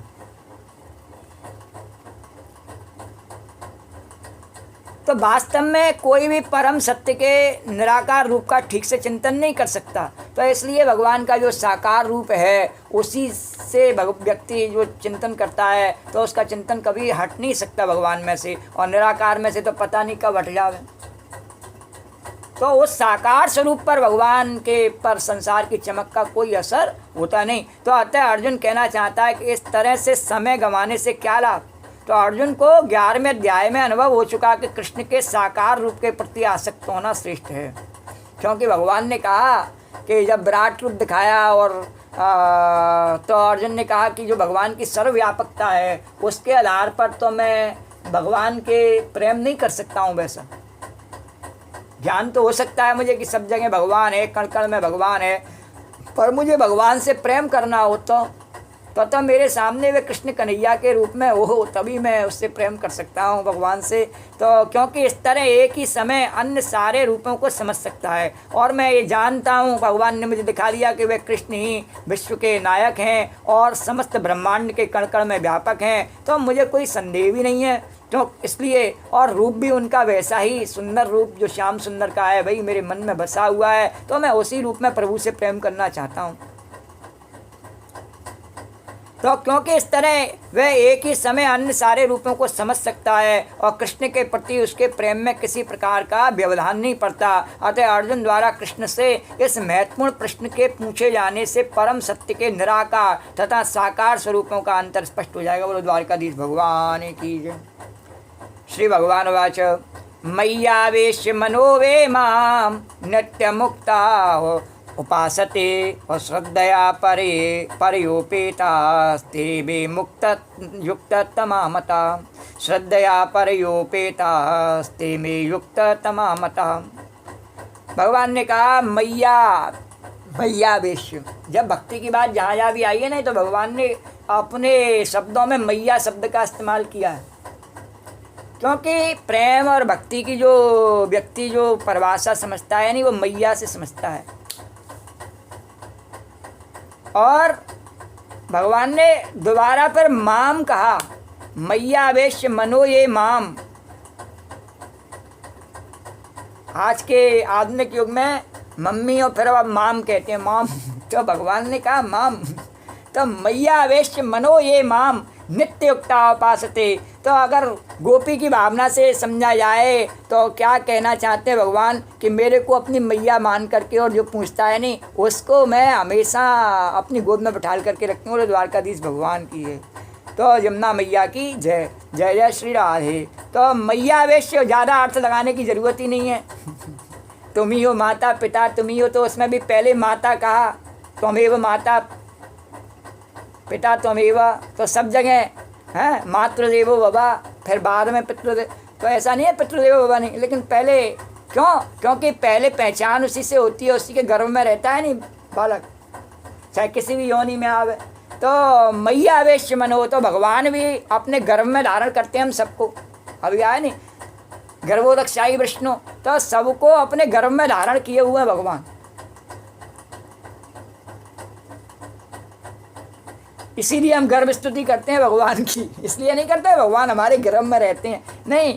और भगवान के गर्भ में हम सब हैं, तो भगवान के गर्भ में रहते हैं तो वो हमारी माता हुई, तो इसलिए भगवान को माता के रूप। तो भगवान ने कहा मैया वेश मनो ये माम नित्युक्ता उपासते। तो भगवान की वाणी से जहाँ जहाँ पहले भी आया तब भी उसको इंगित किया गया कि मैया शब्द कहा। जब भक्ति की बात भगवान ने करी नहीं, तो समर्पण की बात होती है, तो जितनी आसानी से और मैया के प्रति समर्पण हो जाता है, सारी बात खत्म करके और फिर मेल हो जाता है, जैसे मैया के साथ में हो जाता है। तो इसीलिए कहा माँ बेटे का है जग में सबसे पक्का नाता। तो बेटे कहने का मतलब बेटी का ऐसा सबका ही है, लेकिन वो तो शब्द के ऊपर ध्यान नहीं देना चाहिए, भावना से समझना चाहिए। तो मैया वेश्य मनो ये माम नित्युक्ता उपासते श्रद्धा परयोपेतास्ते। और श्रद्धा दूसरों में तो पैदा की जाती है, दूसरों के प्रति हमें श्रद्धा बनानी पड़ती है, कभी कभी पिता के प्रति भी श्रद्धा बनानी पड़ती है, लेकिन अपनी मैया के प्रति उसमें स्वाभाविक श्रद्धा होती है। जैसे भगवान के प्रति स्वाभाविक श्रद्धा होती है नहीं, तो मैया के प्रति भी स्वाभाविक श्रद्धा होती है। तो भगवान ने कहा जैसे अपनी माता के प्रति तेरी स्वाभाविक श्रद्धा होती है नहीं, ऐसी मेरे प्रति भी स्वाभाविक श्रद्धा होनी चाहिए, तभी तू मेरे लिए समर्पण कर सकता है। तो अपनी माता के लिए वह सब कुछ समर्पण कर सकता है,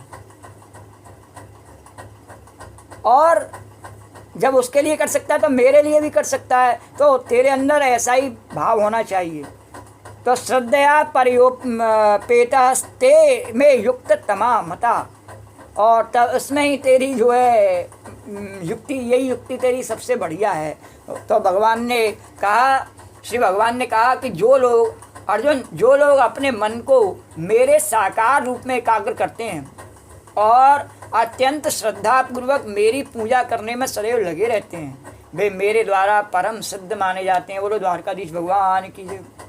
तात्पर्य अर्जुन के प्रश्न का उत्तर देते हुए कृष्ण स्पष्ट करते हैं कि जो व्यक्ति उनके साकार रूप में अपने मन को एकाग्र करता है, भगवान के साकार रूप में, श्याम सुंदर, अरे श्याम सुंदर छवि तेरी है प्यारी प्यारी, श्याम सुंदर, श्याम सुंदर छवि तेरी है प्यारी प्यारी, मैं तो बलिहारी बलिहारी बलिहारी, मैं तो बलिहारी बलिहारी बलिहारी, श्याम सुंदर, श्याम सुंदर छवि तेरी है प्यारी प्यारी, श्याम सुंदर छवि तेरी है प्यारी प्यारी, मैं तो बलिहारी बलिहारी बलिहारी, मैं तो बलिहारी बलिहारी बलिहारी। नैन नैननी के नुकीले और बांके सजल, नैननी के नुकीले और बांके सजल, नैननी के नुकीले और बांके सजल, नैननी के नुकीले और बांके सजल, चंचल चंचल, हाँ चंचल चंचल हंसे जा में कजरारी, चंचल चंचल हंसे जा में कजरारी, मैं तो बलिहारी बलिहारी बलिहारी, मैं तो बलिहारी बलिहारी बलिहारी, श्याम सुंदर, श्याम सुंदर छवि तेरी है प्यारी प्यारी, श्याम सुंदर छवि तेरी है प्यारी प्यारी, मैं तो बलिहारी बलिहारी बलिहारी, मैं तो बलिहारी बलिहारी बलिहारी। बांस की ये बनी सांस की सनसनी, बांस की ये बनी सांस की सनसनी, भगवान की जो बंसी है नहीं, सब में जीवन का राग फूंक रही है। तो बांस की ये, और ये बंसी कौन है भगवान की? हमारे सबके जो शरीर है नहीं, ये सब भगवान की बंसी हैं, ये भगवान की मुरलियाँ हैं, सब छोटी छोटी वेणु है भगवान की। इनको भगवान जब अपने इसमें जीवन का राग फूंकते हैं, अपने होठों से लगाता है परमात्मा प्रभु कृष्ण, और इसमें जीवन का राग फूंक देता है, और जीवन का राग फूंक देता है। तो इसमें क्या है? अरे बांस की ये बनी सांस की सनसनी, बांस की ये बनी सांस की सनसनी, चैन मेरो, हाँ चैन। और जब जीवन का राग फूंक देता है तो सामान्य व्यक्ति को अनुभव हो या नहीं हो, पर गोपी को अनुभव होता है राग किसने फूंका है। ये इतना सुंदर राग गोपी सोचती है किसने फूंका है। तो राग कौन सा फूंका है? भगवान ने राधा राधा राधा राधा राधा राधा राधा, ये भगवान ने क्लीम मंत्र के द्वारा और इसमें जीवन का राग फूंका है।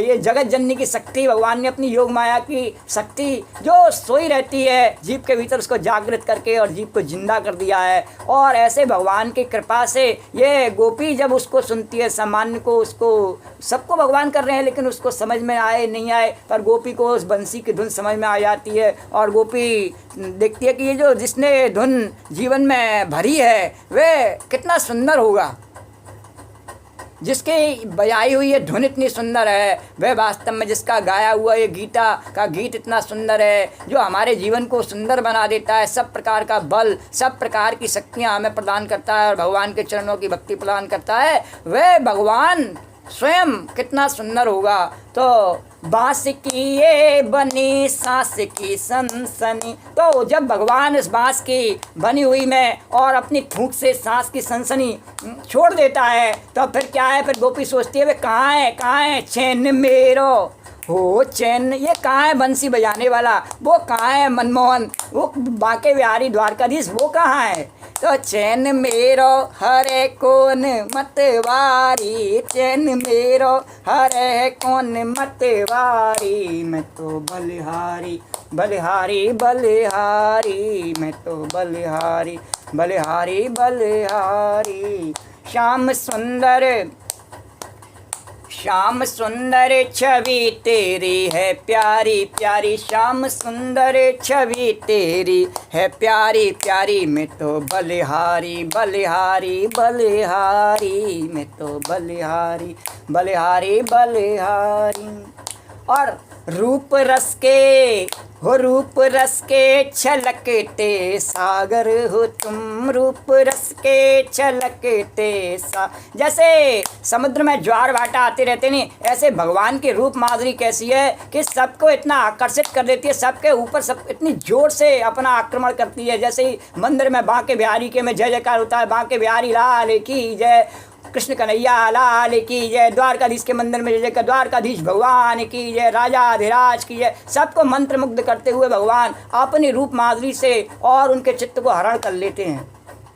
तो तुरंत ही तो रूप रस के तो उनका वो ज्वार भाटा रूप का आता ही रहता है, छलकता ही रहता है भगवान का सागर रूप रस का। तो रूप रस के छलकते सागर हो तुम, रूप रस के छलकते सागर हो। और जो उसमें भींगते रहते हैं वो हमेशा उसकी भक्ति में निमग्न रहते हैं और कभी भी वो जो है विषय वासनाओं से सूखते नहीं हैं। तो रूप रस के, हाँ रूप रस के छलकते सागर हो तुम, रूप रस के छलकते और भगवान सागर क्यों है? कोई छोटा सा कोई एक कप गिलास हो या छोटी सी कोई नदी सरोवर हो तो उससे थोड़े से ही लोगों का कल्याण होगा। तो भगवान ने कहा नहीं, रूप रस के मैं इतना बड़ा हूँ, गोपी कितना बड़ा, रूप रस के बड़ा ही तुझको बनाना है। तो रूप रस के छलकते सागर हो तुम, रूप रस के छलकते सागर हो तुम, मोहिनी पे, हाँ मोहिनी पे। और जो भगवान अपनी मोहिनी डाल करके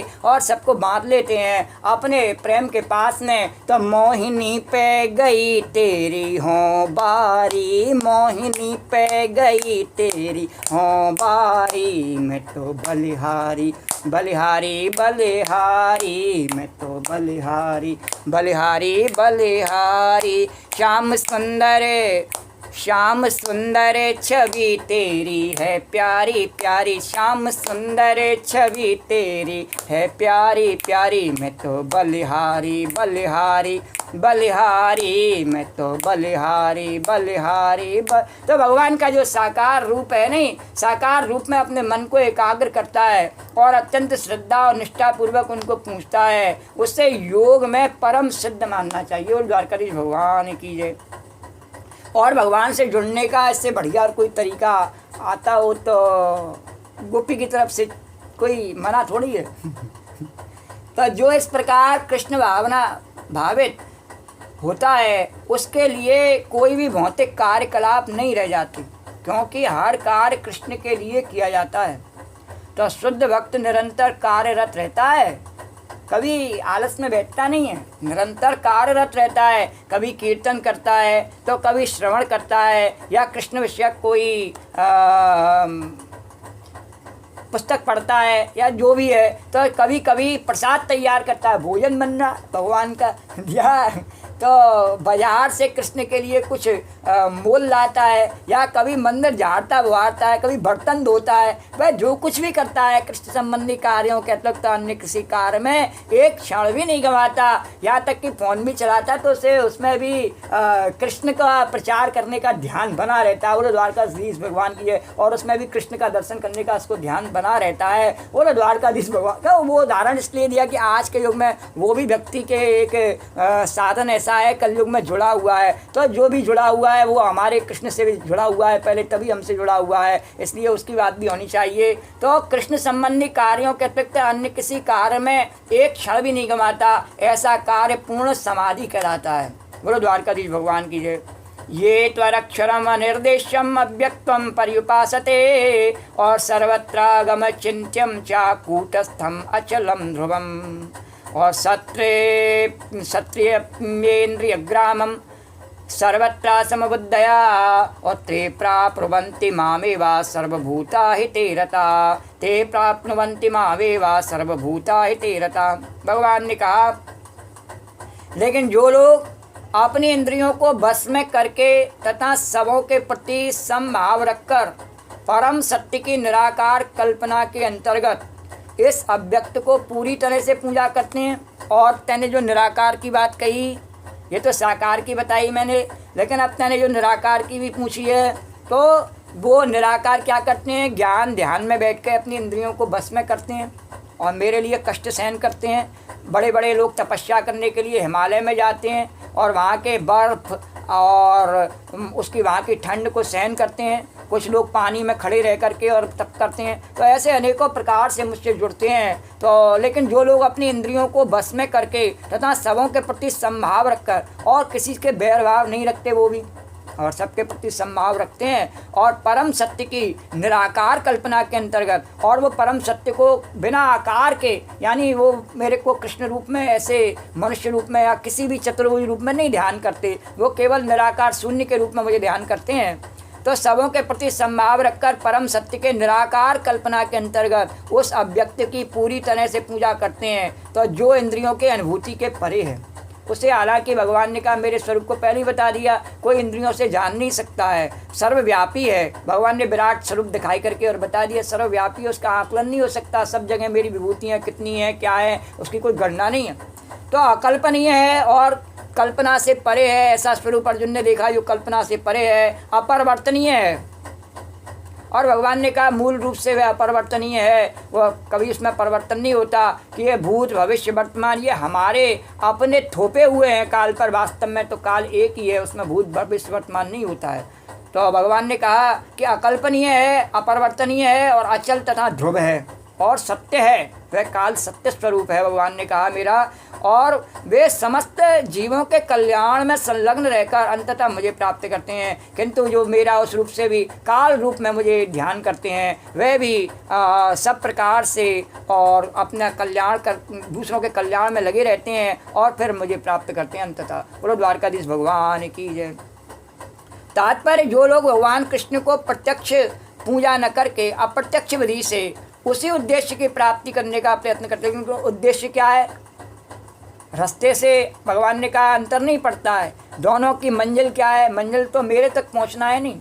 तो उनका रास्ता कौन सा है, एक का रास्ता है कि साकार रूप में किसी न किसी रूप में मुझे ध्याता है, कोई मुझे कृष्ण के रूप में, कोई चतुर्भुज विष्णु के रूप में, कोई ब्रह्मा के रूप में, कोई शिव के रूप में, कोई शक्ति के रूप में, कोई गणेश को, जैसे भी उसके सूर्य भगवान के रूप में, कोई जैसे भी वो ध्याता है, उसकी अपनी इच्छा है, वह मुझे किसी में राम रूप में, वह मुझे किसी भी रूप में ध्या सकता है। तो लेकिन अगर उसको रूप पसंद नहीं है, निराकार रूप से वो मानता है कि आत्मा, मैंने निराकार वर्णन किया आत्मा का स्वरूप, इसलिए वो परमात्मा को भी निराकार मानता है।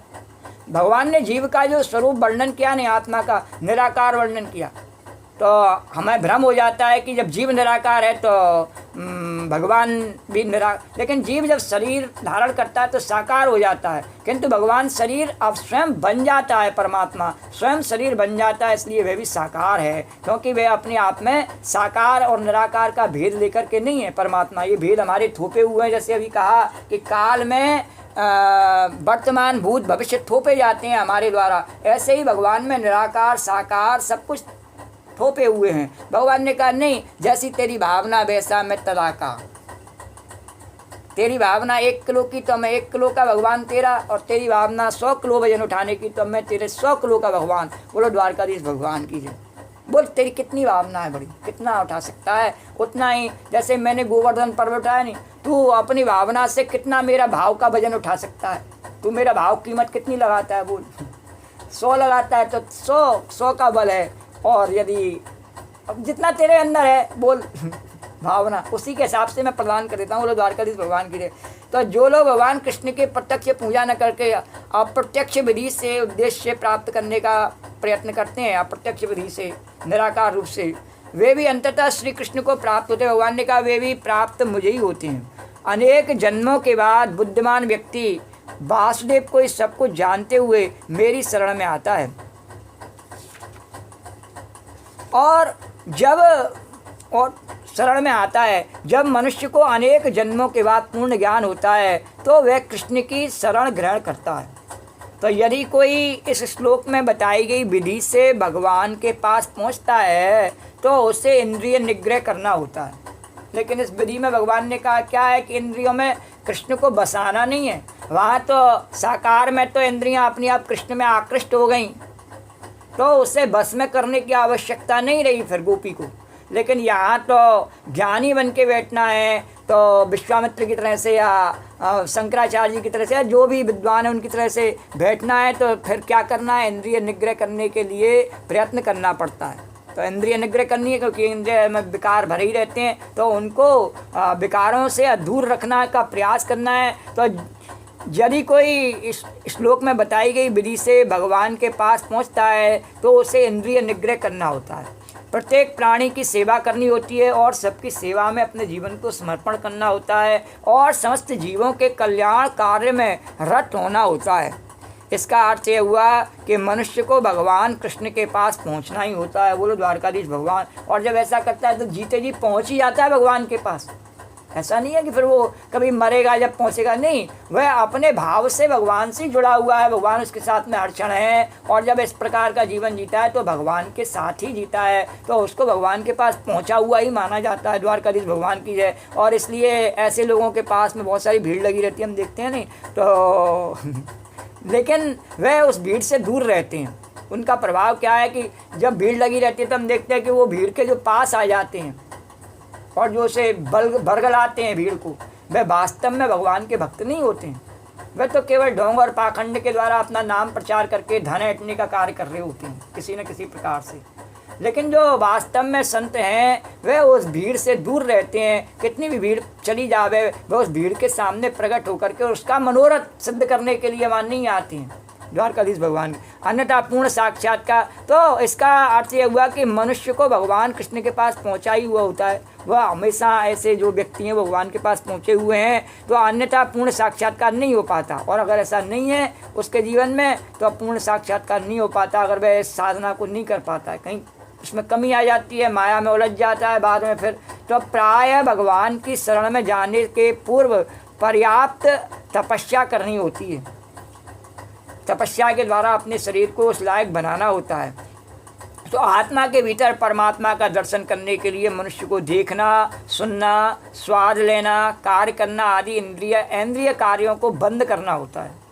जैसे कि अभी ये कथा करने का कार्य न करके और मेरे को ध्यान लगाना हो, तो ध्यान लगाने में मैं कृष्ण की तरफ अपनी इंद्रियों को आकृष्ट करने में असमर्थ हूँ और सभी असमर्थ हैं। और अपनी सत्यता को स्वीकार न करना तो केवल पाखंड है। उसको ऐसा नहीं किया जा सकता, ऐसा नहीं कर सकती मैं गोपी कि मैं निराकार का ध्यान लगाए करके और बैठ जाऊँ। ऐसा करने में मेरी सामर्थ्य नहीं है। पर भगवान की सामर्थ्य है, जब उसका नाम गुणगान गाऊं तो वह उतनी देर के लिए इंद्रियों में विकार ना आने दे, उसकी सामर्थ्य है। तो इसलिए जो दूसरा रास्ता है वह भी भगवान की तरफ जाता है, और उसमें चलने की जो योग्यता बताई भगवान ने वह होनी चाहिए। और यदि वह योग्यता नहीं है तो फिर इस रास्ते पर ही चलो, इसमें कम से कम गिरने का डर नहीं है। तो आत्मा के भीतर परमात्मा का दर्शन करने के लिए मनुष्य को देखना, सुनना, स्वाद लेना, कार्य करना आदि इंद्रिय कार्यों को बंद करना होता है। बंद करना तो इतना आसान है नहीं है।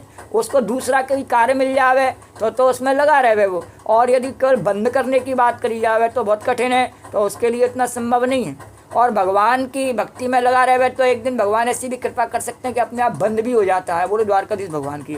तभी वह यह जान पाता है कि परमात्मा सर्वत्र विद्यमान है। तो ऐसी अनुभूति होने पर वह किसी जीव से ईर्ष्या नहीं करता, उसे मनुष्य तथा पशु में कोई अंतर नहीं दिखता। और जब ये बात कहो नहीं तो मनुष्य को बड़ा बुरा लगता है। पशु को तो चाहे समझ में आवे चाहे नहीं आवे, मनुष्य को बड़ा बुरा लगता है कि मनुष्य और पशु में कोई अंतर नहीं। और अनेकों बार ऐसे मौके होते हैं जब मनुष्य और पशु में कोई अंतर नहीं होता। जाड़े में जो है जब आग जल रही होती है नहीं, तो जगह जगह चौराहों पर वहाँ तो आदमी भी आग ताप रहे होते हैं, कुत्ते, बिल्ली और सांड वगैरह भी बैठ करके वहीं पे, और वो भी तापते रहते हैं। तो उनकी भी आवश्यकताओं में भोजन की आवश्यकता हो, भोजन बनता है, श्राद्ध वगैरह बनता है, किसी में बनता है। तो क्या जो भोजन हम नहीं कर सकते वो गाय खा सकती है? नहीं खाती है। ज़बरदस्ती हम खवा के देख लें तो अलग बात है, नहीं खा। वही चीज़ खाती है जो हमेशा हमें अच्छी लगती है, वही चीज़ गाय को भी अच्छी लगती है। एक आध चीज़ को छोड़ दें, कुछ उसको चब न सकें या उसके निगला न जाए उससे, कचौड़ी वगैरह ऐसी चीज़। लेकिन वैसे वो मैदा से बनी अन्य चीज़ खा सकती है, ऐसा नहीं है वो नहीं खा सकती। कहने का तात्पर्य जो पदार्थ हम खाते हैं वो सब पदार्थ वो खा सकते हैं, पशु भी। तो जो मनुष्य और पशु में कोई अंतर नहीं दिखता। तो मनुष्य की मदद तो व्यक्ति करना चाहता है, पशु की नहीं करना चाहता है। तो पशु की नहीं करना चाहता है, बंदर है, गाय है, तो उसको मार के भगाना चाहता है। तो उसकी मदद नहीं करना चाहता। और मजबूरी में कभी कभी जब उसको ऐसा लगता है नहीं, कोई पंडित जोशी बता दे बंदर को खवाए दियो तेरा भलवा हो जाओ को, तो जरूर खवाए देता है। बोलो द्वारकाधीश भगवान की, तो जरूर खवाए देता है। अरे जब तुझे पता है कि जीवों की रक्षा करने से जीवन की रक्षा होती है, तो अपनी स्वेच्छा से ही खिला दे, किसी के दूसरे के कहने और करने से कुछ नहीं होता है। तो ये अंधविश्वासी और ढोंगी व्यक्तियों की मान्यता ऐसी होती है कि कोई कुछ कह दे, भड़का दे, तो बंदर को भी खिलाने लग जावे, हाँ, तो गाय को भी खिलाने लग जावे। लेकिन वैसे अपने मन से अपनी स्वेच्छा से नहीं करे, तो जो अपने मन से अपनी स्वेच्छा से नहीं करे तो वो पशु ही हुआ नहीं, और अपने मन से अपनी स्वेच्छा से करे तो फिर मनुष्य हुआ। तो इसीलिए कहा कि मनुष्य और पशु में कोई अंतर नहीं दिखता। तो क्योंकि यह केवल आत्मा का दर्शन करता है, वह आवरण का नहीं। आवरण के अलग होने से वो और वास्तव में उसके आवरण के अलग होने से उसके जीवात्मा में अंतर नहीं है। लेकिन सामान्य व्यक्ति के लिए निराकार अनुभूति की यह विधि अत्यंत कठिन सिद्ध होती है। पर इस अनुभूति को करा जाए तो उसके लिए वो कठिनाई है, और इसमें कुछ नहीं है करने के लिए। तेरे को भूख लग रही है, रोटी की इच्छा हो रही नहीं हो रही है, तो किसी पशु को भी लग रही है, उसको भी अगर तेरे पास है तो एक खिलाए तो कोई मर थोड़ी जावे। पर नहीं, उसके लिए उसको क्या, अरे कौन जावे उठ करके पहले उसको खिलाए, हाँ, अरे पहले हम खाए तो ले, अपने पेट भर ले में पहले, फिर देखेंगे बाद में। तो बाद में जब देखने की बात आती है नहीं, तो वहीं से समझ ले कि उसमें आलस आ गया, फिर वो बाद में नहीं कर सकता उस काम को। सब चीज़ बाद में कर लेंगे, और जब पैसा कमाए उसको नहीं करता है बाद में, उसको पहले जैसे अभी जमाना आके खड़ा हुआ है, हाँ, नौकरी का टाइम हो गया है, हाँ, फैक्ट्री का समय हो गया है, तो उसके लिए देर नहीं करता है, उसमें तुरंत। तो वह बाह्य आवरण है, वह बाह्य आवरण का नहीं, तो उसे मनुष्य तथा पशु में कोई अंतर नहीं दिखता, क्योंकि वह केवल आत्मा का दर्शन करता है, बाह्य आवरण का नहीं। ये शरीर का चूल्हा जो है वो तो बाहर का आवरण है। तो लेकिन सामान्य व्यक्ति के लिए निराकार अनुभूति को यह विधि अत्यंत कठिन सिद्ध होती है। और द्वारकाधीश भगवान की जय। तो क्लेशोधिकतरस्तेषाम् अव्यक्ता सक्तचेतसाम् अव्यक्ता ही गतिर्दुःखम देहावद्भिर्वाप्यते। भगवान ने कहा, अर्जुन, जिन लोगों के मन परमेश्वर के अव्यक्त निराकार स्वरूप के प्रति आसक्त हैं, किंतु नहीं उनमें अपने में वो यही मान के बैठे हैं कि हमें निराकार की उपासना करनी है, ठीक है, तो मिलता तो उनको भी हूँ। तो जिन लोगों के मन परमेश्वर के अव्यक्त निराकार स्वरूप के प्रति आसक्त हैं, उनके लिए प्रगति कर पाना अत्यंत कष्टप्रद है। देहधारियों के लिए उस क्षेत्र में प्रगति कर पाना सदैव दुष्कर होता है, और जो शरीरधारी जैसे हमारे जैसे सामान्य लोग हैं उनके लिए उसमें कठिन है, हमेशा दुष्कर है, क्योंकि उसमें देह को कष्ट मिलता है।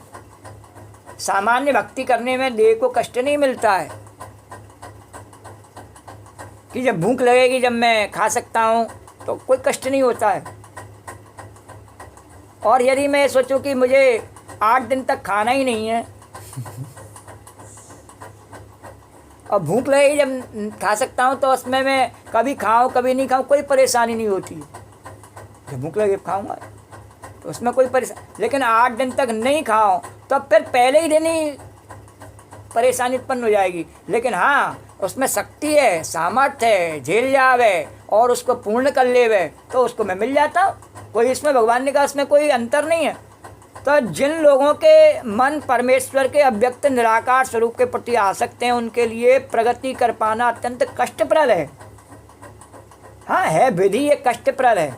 उससे बढ़िया यही विधि है कि जब भूख लगे, भगवान ने विधि वही बताई। भगवान ने क्या बताया, युक्तायुक्त क्या, कि जब तुझे भूख लगे खा ले, अकड़ मत करे, वो विधि ज़्यादा बढ़िया है। तो देहधारियों के लिए, लेकिन हाँ जिसको अपने सामर्थ्य पर, अपनी तपस्या पर उसको गर्व रहता है, तो उसके लिए तो ठीक है, कोई बात नहीं। जैसे ध्रुव जी ने किया, तो ध्रुव जी सतयुग में थे, उस युग में उन्होंने ऐसा किया, और उसकी देह में इतनी सामर्थ्य है और यदि है किसी की में, तो भगवान ने कहा उसके लिए कोई स्वागत है उसका, मैं उसको मिल जाता हूँ अगर उसमें है तो। ऐसा नहीं है कि उस मार्ग से मैं नहीं मिलता हूँ, उस मार्ग से भी उसी तरीके से मिलता हूँ, और उसको भी वही भगवान मिलता है, अलग भगवान नहीं मिलता, मैं ही कृष्ण उसको मिलता हूँ। मिलता मैं ही हूँ, चाहे वो निराकार रूप में ध्यान करे, लेकिन मिलूँगा मैं ही कृष्ण। तो देहधारियों के लिए उस क्षेत्र की में प्रगति कर पाना सदैव दुष्कर होता है, कठिन होता है, ऐसा नहीं है कि नहीं होता है। तो तात्पर्य आध्यात्मवादियों का समूह जो परमेश्वर के अचिंत्य अव्यक्त निराकार स्वरूप के पथ का अनुसरण करता है, ज्ञान योगी कहलाता है। और जो व्यक्ति भगवान की भक्ति में रत रहकर पूर्ण कृष्ण भावनामृत में रहते हैं, वे भक्ति योगी कहलाते हैं। यहाँ पर ज्ञान योग तथा भक्ति योग में निश्चित अंतर बताया गया है। ज्ञान योग का पथ यद्यपि मनुष्य को उसी लक्ष्य तक पहुँचाता है, किंतु है अत्यंत कष्टकारक। यानी भगवान ने कहा दोनों ही मार्ग ठीक हैं, लेकिन एक में थोड़ा कष्ट ज़्यादा है, उसके लिए मिलता मैं उससे भी हूँ। तो जबकि भक्ति योग भगवान की प्रत्यक्ष सेवा होने के कारण सुगम है और देहधारी के लिए स्वाभाविक भी है। जैसे प्रहलाद जी ने सबके मन में भक्ति भाव जगाया, और हिरण्यकश्यपु की जो अपनी जो कहता डोलता कि मैं भगवान हूँ भगवान हूँ भगवान हूँ, और उसकी सत्ता को चैलेंज करके, और उसी की जनता को जो डर से उसके भय से जो है भयभीत थी, और वही उसके खिलाफ खड़ी हो गई। तो जीव अनादि काल से देहधारी है। सैद्धांतिक रूप से उसके लिए समझ पाना अत्यंत कठिन है कि वह शरीर नहीं है। अपने आप को यह मानना, जब भूखा रहने की बात करता है नहीं, तो ये कब करता है वो ऐसी बात, जब वो अपने आप को ये मान लेता है बिल्कुल कि मैं शरीर नहीं हूँ। तो एक कहने से मान तो लेना इतना आसान थोड़ी है, जान लेना तो आसान है, ठीक है मैं नहीं हूँ, लेकिन मानने की बात आ जाए 8 दिन अब मैं खाऊंगा ही नहीं, क्योंकि मैं शरीर थोड़ा ही हूँ, हवा पानी से ही आत्मा हूँ, तो मुझे हवा पानी की भी ज़रूरत नहीं है, तो मुझे किसी भी चीज़ की ज़रूरत नहीं है। हाँ, तो वो मान लेना, तो मान लेने के लिए वो ऐसा करे और फिर उस पर नहीं झिले बाद में, तो भगवान ने कहा कि सैद्धांतिक रूप से उसके लिए समझ पाना अत्यंत कठिन है कि वह शरीर नहीं है। उस ठीक ढंग से सर, क्योंकि वो शरीर में इतना कष्ट हो जाता है कि फिर वो उसको महसूस होता है, होने लगता है।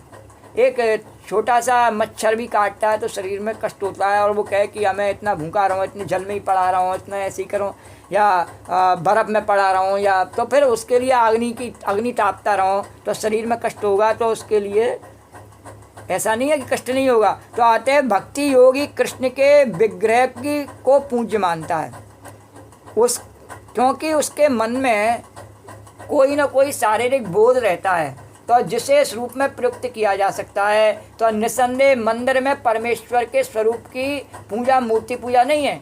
तो भक्त ने क्या कहा कि ये शरीर में ही मन है और इसमें भगवान का मंदिर है, तो इस भगवान के मंदिर को, जिस शरीर में भगवान का मंदिर है उसको मैं भूखा रखूँ, ये कोई अच्छी बात थोड़ी है।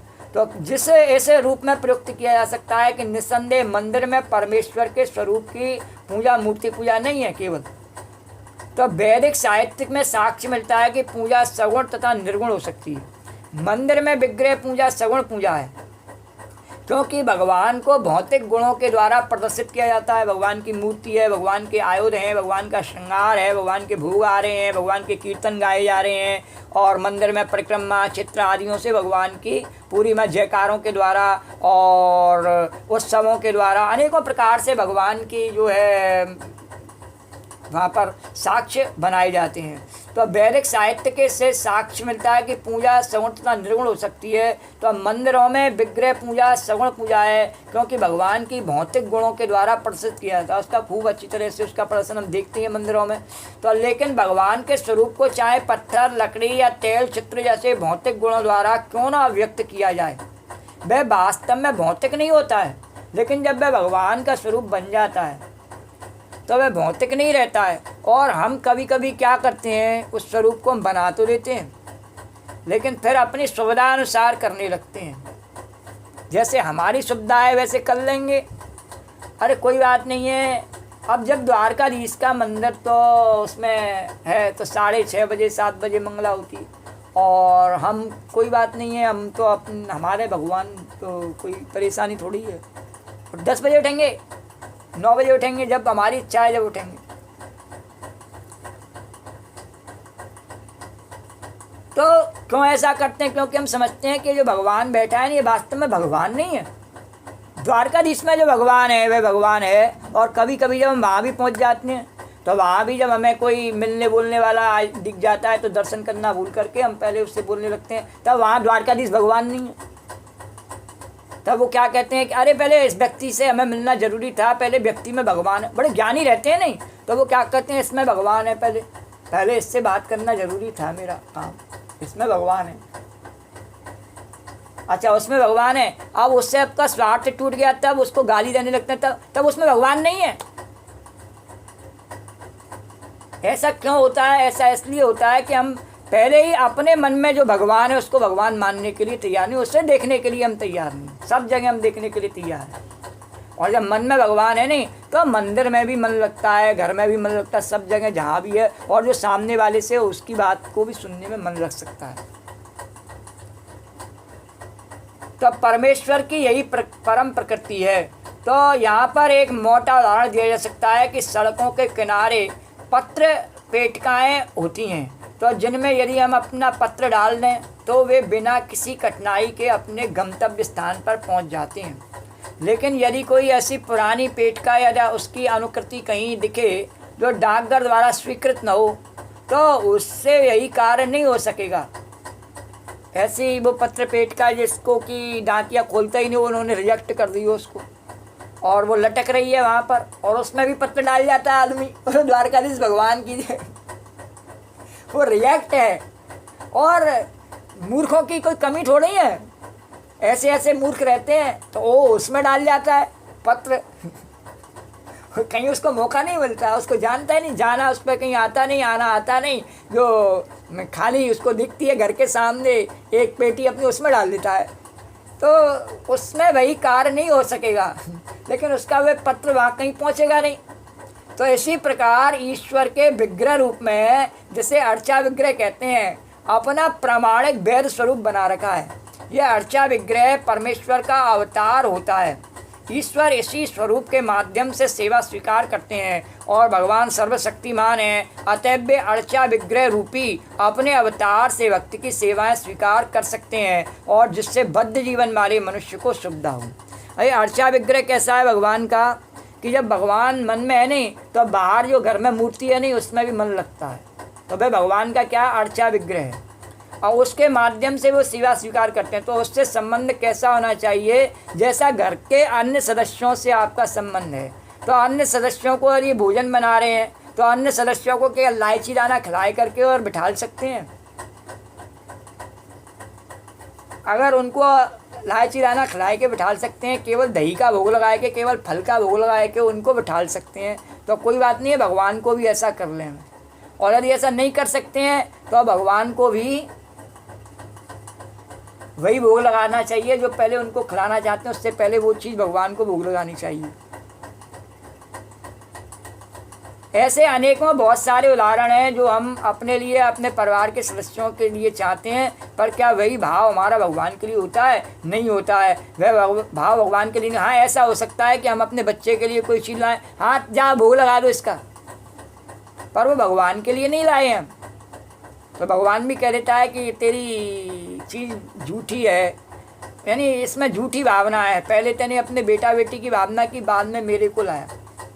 हालांकि वो भी अच्छी बात है, तेने कम से कम उसको एक अच्छा संस्कार सिखाया, अच्छी बात है, पर वो इतनी बढ़िया स्तर की बात नहीं है कि तुम मेरे लिए लाता और फिर बाद में उसे बच्चे को दे देता। लेकिन ऐसा भाव आना मन में बहुत कठिन है। ऐसा भाव तो झट्टा आता है, ये बात मेरे बच्चे को पसंद है, खिलौना मेरे बच्चे को पसंद है। ऐसा नहीं है कि ऐसा भगवान का भाव किसी के मन में नहीं आता है, और नहीं, जिस पर भगवान की कृपा होती है। ऐसे कोई भगवान की एक ही गोपी थोड़ी है, करोड़ों गोपियाँ हैं भगवान की। द्वारकाधीश भगवान की कमी थोड़ी है उसकी किसी बात की। तो कोई समझे कमी है, कमी नहीं है, अपने मन की बस कमी है, सोच की। और करोड़ों गोपियाँ हैं और भगवान किस किस के मन में क्या भाव दे देवे और भगवान कैसे अपनी लीला करे, ऐसी कोई कथा पूरी नहीं हो सकती। ऐसी कथा को पूरा किया ही नहीं जा सकता है। बोलो द्वारकाधीश भगवान की जय। तो भगवान का यह अर्चा विग्रह जो है परमेश्वर का अवतार होता है। तो हमें उससे फिर क्या है कि घर में एक दूसरे की चोरी नहीं करेंगे, एक दूसरे से झूठ नहीं बोलेंगे, एक दूसरे के साथ धोखेबाजी नहीं करेंगे, कुछ उसमें फिर मर्यादा बन जाएंगी कि नहीं बन जाएंगी जब भगवान उसमें मालिक हो जाएगा तो। पर नहीं, भगवान मालिक नहीं है। द्वारकाधीश भगवान की जवाब देना नहीं है किसी को भी। और भगवान ने कहा, ए गोपी अपने मन में सोच लेना है बस। तो ये अर्चा विग्रह परमेश्वर का अवतार होता है, तो ईश्वर इसी रूप के माध्यम से सेवा स्वीकार करता है। और जब हम उसे भगवान मान करके और उसे संबंध मान लेते हैं तो फिर वो भी भगवान बन के हमारे साथ में संबंध को निभाता है। तो भगवान सर्वशक्तिमान है, अतएव वे अर्चा विग्रह रूपी वो अपने अवतार से भक्त की सेवाएं स्वीकार कर सकते हैं, जिससे बद्ध जीवन वाले मनुष्य को ही सुविधा हो। बद्ध जीवन क्यों है, उसको ये करना है, वो करना है, ये वहाँ जाना है, या करना है, तो वो सब जगह अगर जा सकता है, आ सकता है, कम से कम वो भगवान के घर में ही अपने में भगवान के मंदिर की तरह से उसमें प्रारंभ करके, जैसे स्कूल में जाता है तो पहले हाथ जोड़ के प्रार्थना करता है, ऐसे घर से ही प्रारंभ करे। लेकिन नहीं, उल्टी दिमाग, खर दिमाग, और ज़्यादा उस पर व्याख्या करने की ज़रूरत नहीं है। तो जिसमें बद्ध जीव वाले मनुष्य को सुविधा, भगवान ने तो सुविधा वाला रास्ता बताया, पर खर दिमाग है नहीं, तो वो गुरुओं के, अपने माता पिता के, बड़ों के आदेश को न मान करके और घर के को छोड़ बाहर के को जाए, खर दिमाग, तो वो फिर अपने आप को वो धर्मात्मा बतावे। तो किसी की नहीं माने, माने मात पिता नहीं देवा, संतन संकर मामई सेवा, तो अपने पाखंड को फैलावे और फिर उस मत को भगवान का मत बतावे। नहीं, भगवान का मत नहीं है वो।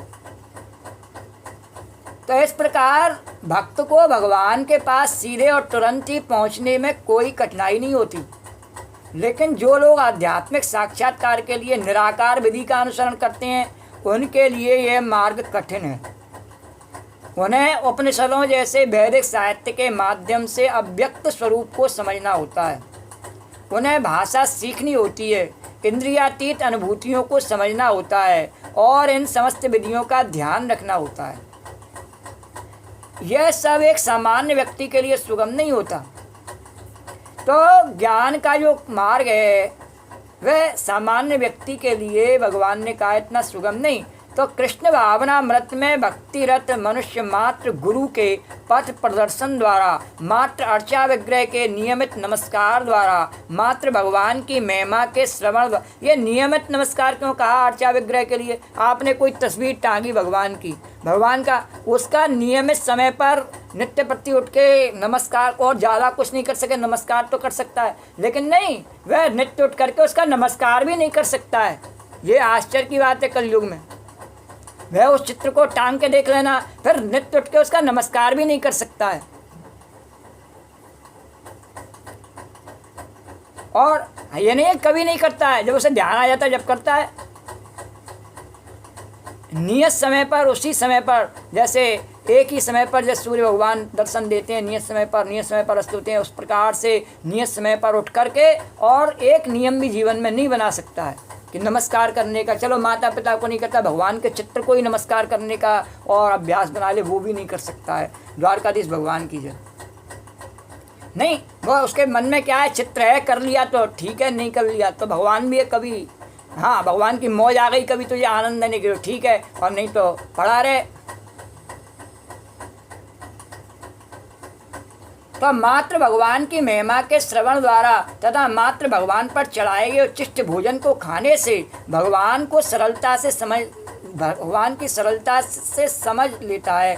तो उसमें जब इस भाव को रखता है घर में कि मैं भगवान का भोग लगाऊंगा, भगवान की चंदन, भगवान का प्रसादी, झूठा भोजन, और भगवान के सब कार्य करने में भगवान का ध्यान रहता है, तो इस प्रकार से उसके मन के जो विकार हैं नहीं अपने आप दूर होते रहते हैं, और उसके जीवन से जो है कठोरता जाती रहती है। इसमें तनिक भी संदेह नहीं कि निर्विशेषवादी व्यर्थ की कष्टकारक पथ को ग्रहण करते हैं, और जो कि ज्ञान वाला पथ है, उसमें निराकार वाला पथ है, उसमें क्या है कि वो कठोर पथ पर चलते हैं, तो उनका स्वभाव भी थोड़ा कोमल से धीरे धीरे कठोर होने लगता है। तो जिसमें अंततः परम सत्य का साक्षात्कार संदिग्ध बना रहता है, ज़्यादा तपस्या करने से उसमें ज़्यादा कठोरता आ जाती है। तो किंतु सगुणवादी बिना किसी कष्ट, संकट या कठिनाई के भगवान के पास सीधे पहुंच जाते हैं, ऐसा ही संदर्भ श्रीमद् भागवत में पाया जाता है। तो यहाँ पर कहा गया कि यदि अंततः भगवान की शरण में जाना ही है, इस कारण जाने की क्रिया को भक्ति कहते हैं। जो भगवान की शरण में तो जाना ही है, पर स्वेच्छा से मन बनाए करके जाना तो उसको भक्ति कहते हैं। नहीं तो जाना तो सबको ही पड़ता है। तो यदि कोई ब्रह्म क्या है और क्या नहीं है, इसी को समझने का कष्ट आजीवन उठाता है तो इसका परिणाम अत्यंत कष्टकारक होता है। और जब हमें भगवान की शरण में जाना है तो ये जानने की क्या आवश्यकता है कि कौन सा निराकार है और साकार है और उसमें क्या अंतर है। हमें सिर्फ ये जानना चाहिए कि भगवान को मेरे मन में इस रूप से दर्शन होते हैं तो वही मेरा भगवान है, वही कन्हैया कृष्ण द्वारकाधीश मेरा भगवान है और मैं उसी की शरण में हूँ और वही मेरा कल्याण कर सकता है। सब रूपों में वही मेरा भगवान है। तो अतएव यहाँ पर यह उपदेश दिया गया कि आत्म साक्षात्कार के इस कष्टप्रद मार्ग को ग्रहण नहीं करना चाहिए, क्योंकि अंतिम फल अनिश्चित रहता है। बोलो द्वारकाधीश भगवान की जय।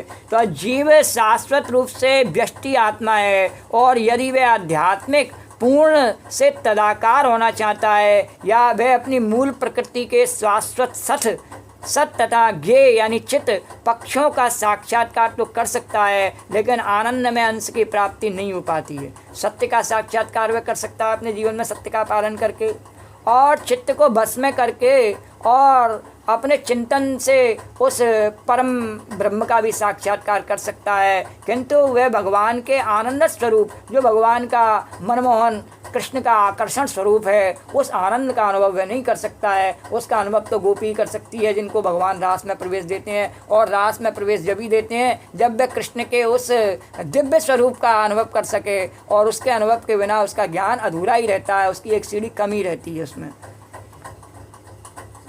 तो ऐसा अध्यात्मवादी जो ज्ञान योग में अत्यंत विद्वान होता है, किसी भक्त के अनुग्रह से भक्ति योग को प्राप्त होता है। कभी कभी उसको संगत मिल जाती है तो वह भी भक्ति योग को प्राप्त हो जाता है। तो उस समय निराकार का दीर्घ अभ्यास कष्ट का कारण बन जाता है, किंतु उसने अगर पूर्व काल में निराकार का अभ्यास किया है नहीं तो बाद में दुविधा बनती है उसके मन में कि मैं कहीं किसी गलत रास्ते पे तो नहीं जा रहा। तो क्योंकि वह उस विचार को त्याग नहीं पाता। जो विचार हमारे जीवन में बहुत समय तक रहता है उसको त्यागना बहुत कठिन होता है। अतएव देहधारी जीव अभ्यास के समय, साक्षात्कार के समय अव्यक्त की प्राप्ति में सदैव कठिनाई में पड़ जाता है, उसके अंदर दुविधा पैदा हो जाती है। तो प्रत्येक जीव अंशतः स्वतंत्र है और उसे यह अच्छी तरह समझ लेना चाहिए कि यह अव्यक्त अनुभूति उसके आध्यात्मिक आनंद में आत्मस्व की प्रकृति के विरुद्ध है। यह जो अध्यात्म अनुभूति है यह सत्य और चित्त तक ही पहुँचती है, आनंद तक नहीं पहुँच पाती है। और मनुष्य को चाहिए इस विधि को न अपनाए। तो अब प्रत्येक जीव के लिए कृष्ण चेतना की विधि श्रेष्ठ मार्ग है। भक्ति की भावना जगानी चाहिए मन में, और जिससे भक्ति में पूरी तरह व्यस्त रहना होता है।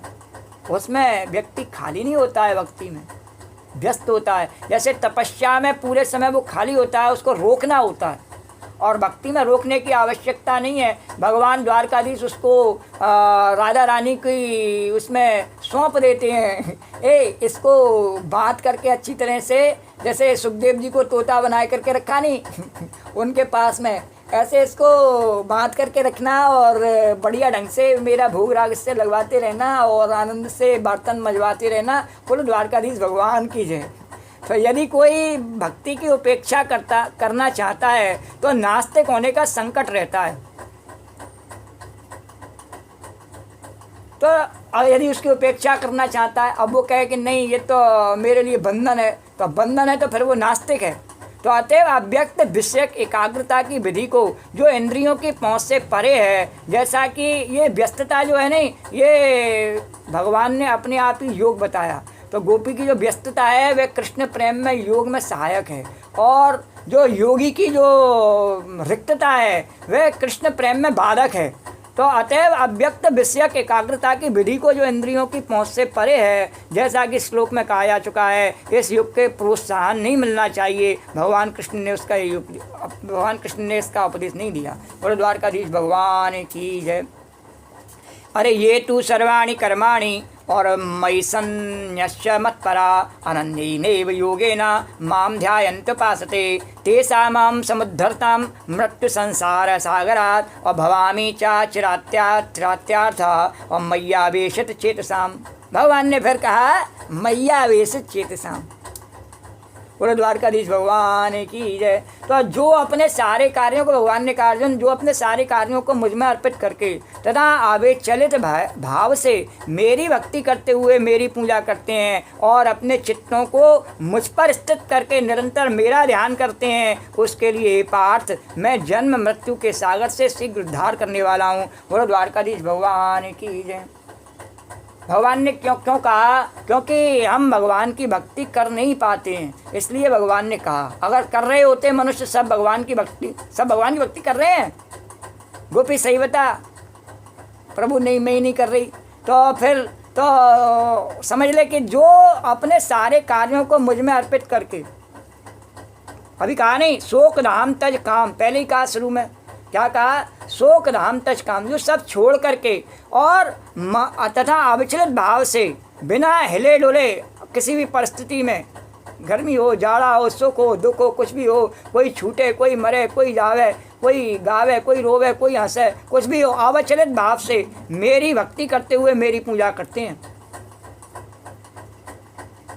और अपने चित्तों को मुझ पर स्थित करके निरंतर मेरा, अपने धन को नहीं, अपने चित्तों को, अपने और कुछ नहीं, भगवान ने कहा अपने जो मन है, चित्त है, उसको मुझ पर स्थित करके निरंतर मेरा ध्यान करते हैं, उसके लिए पार्थ मैं जन्म मृत्यु के सागर से शीघ्र उद्धार करने वाला हूँ। द्वारकाधीश भगवान की जय। तो तात्पर्य यहाँ स्पष्ट किया गया, कहा गया कि भक्तजन अत्यंत भाग्यशाली हैं कि भगवान उनका उस भवसागर से तुरंत उद्धार कर देते हैं। यहाँ जन्म जन्म की बात नहीं की भगवान ने, कहा तुरंत। तो शुद्ध भक्ति करने पर मनुष्य को इसकी अनुभूति होने लगती है कि ईश्वर महान है और जीवात्मा उनके अधीन है। उसका कर्तव्य है कि वह भगवान की सेवा करे और यदि वह ऐसा नहीं करता तो उसे माया की सेवा करनी होती है।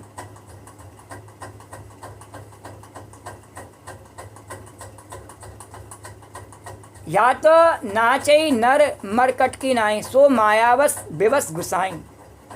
माया के बस में कैसे? नाचना तो पड़ता ही उसको, चाहे तो ये कर ले, वो कर ले, अब ये कर ले, अब इसको ऐसे कर दे, ऐसे तोड़ दे, अब इसको ऐसे जमाए दे, ऐसे इसको फोड़ दे, ऐसे, तो माया बस। या यहाँ गया, वहाँ गया, वहाँ, तो ज़्यादा व्याख्या करने की आवश्यकता नहीं है। तो सो मायावश विवश घुसाई, कुछ ना कुछ तो करना ही पड़ेगा। आया है तो ये सर्कस है यहाँ पे, ए भाई जरा देख के चलो, आगे भी नहीं ऊपर, तो कुछ ना कुछ तो करना ही पड़ेगा।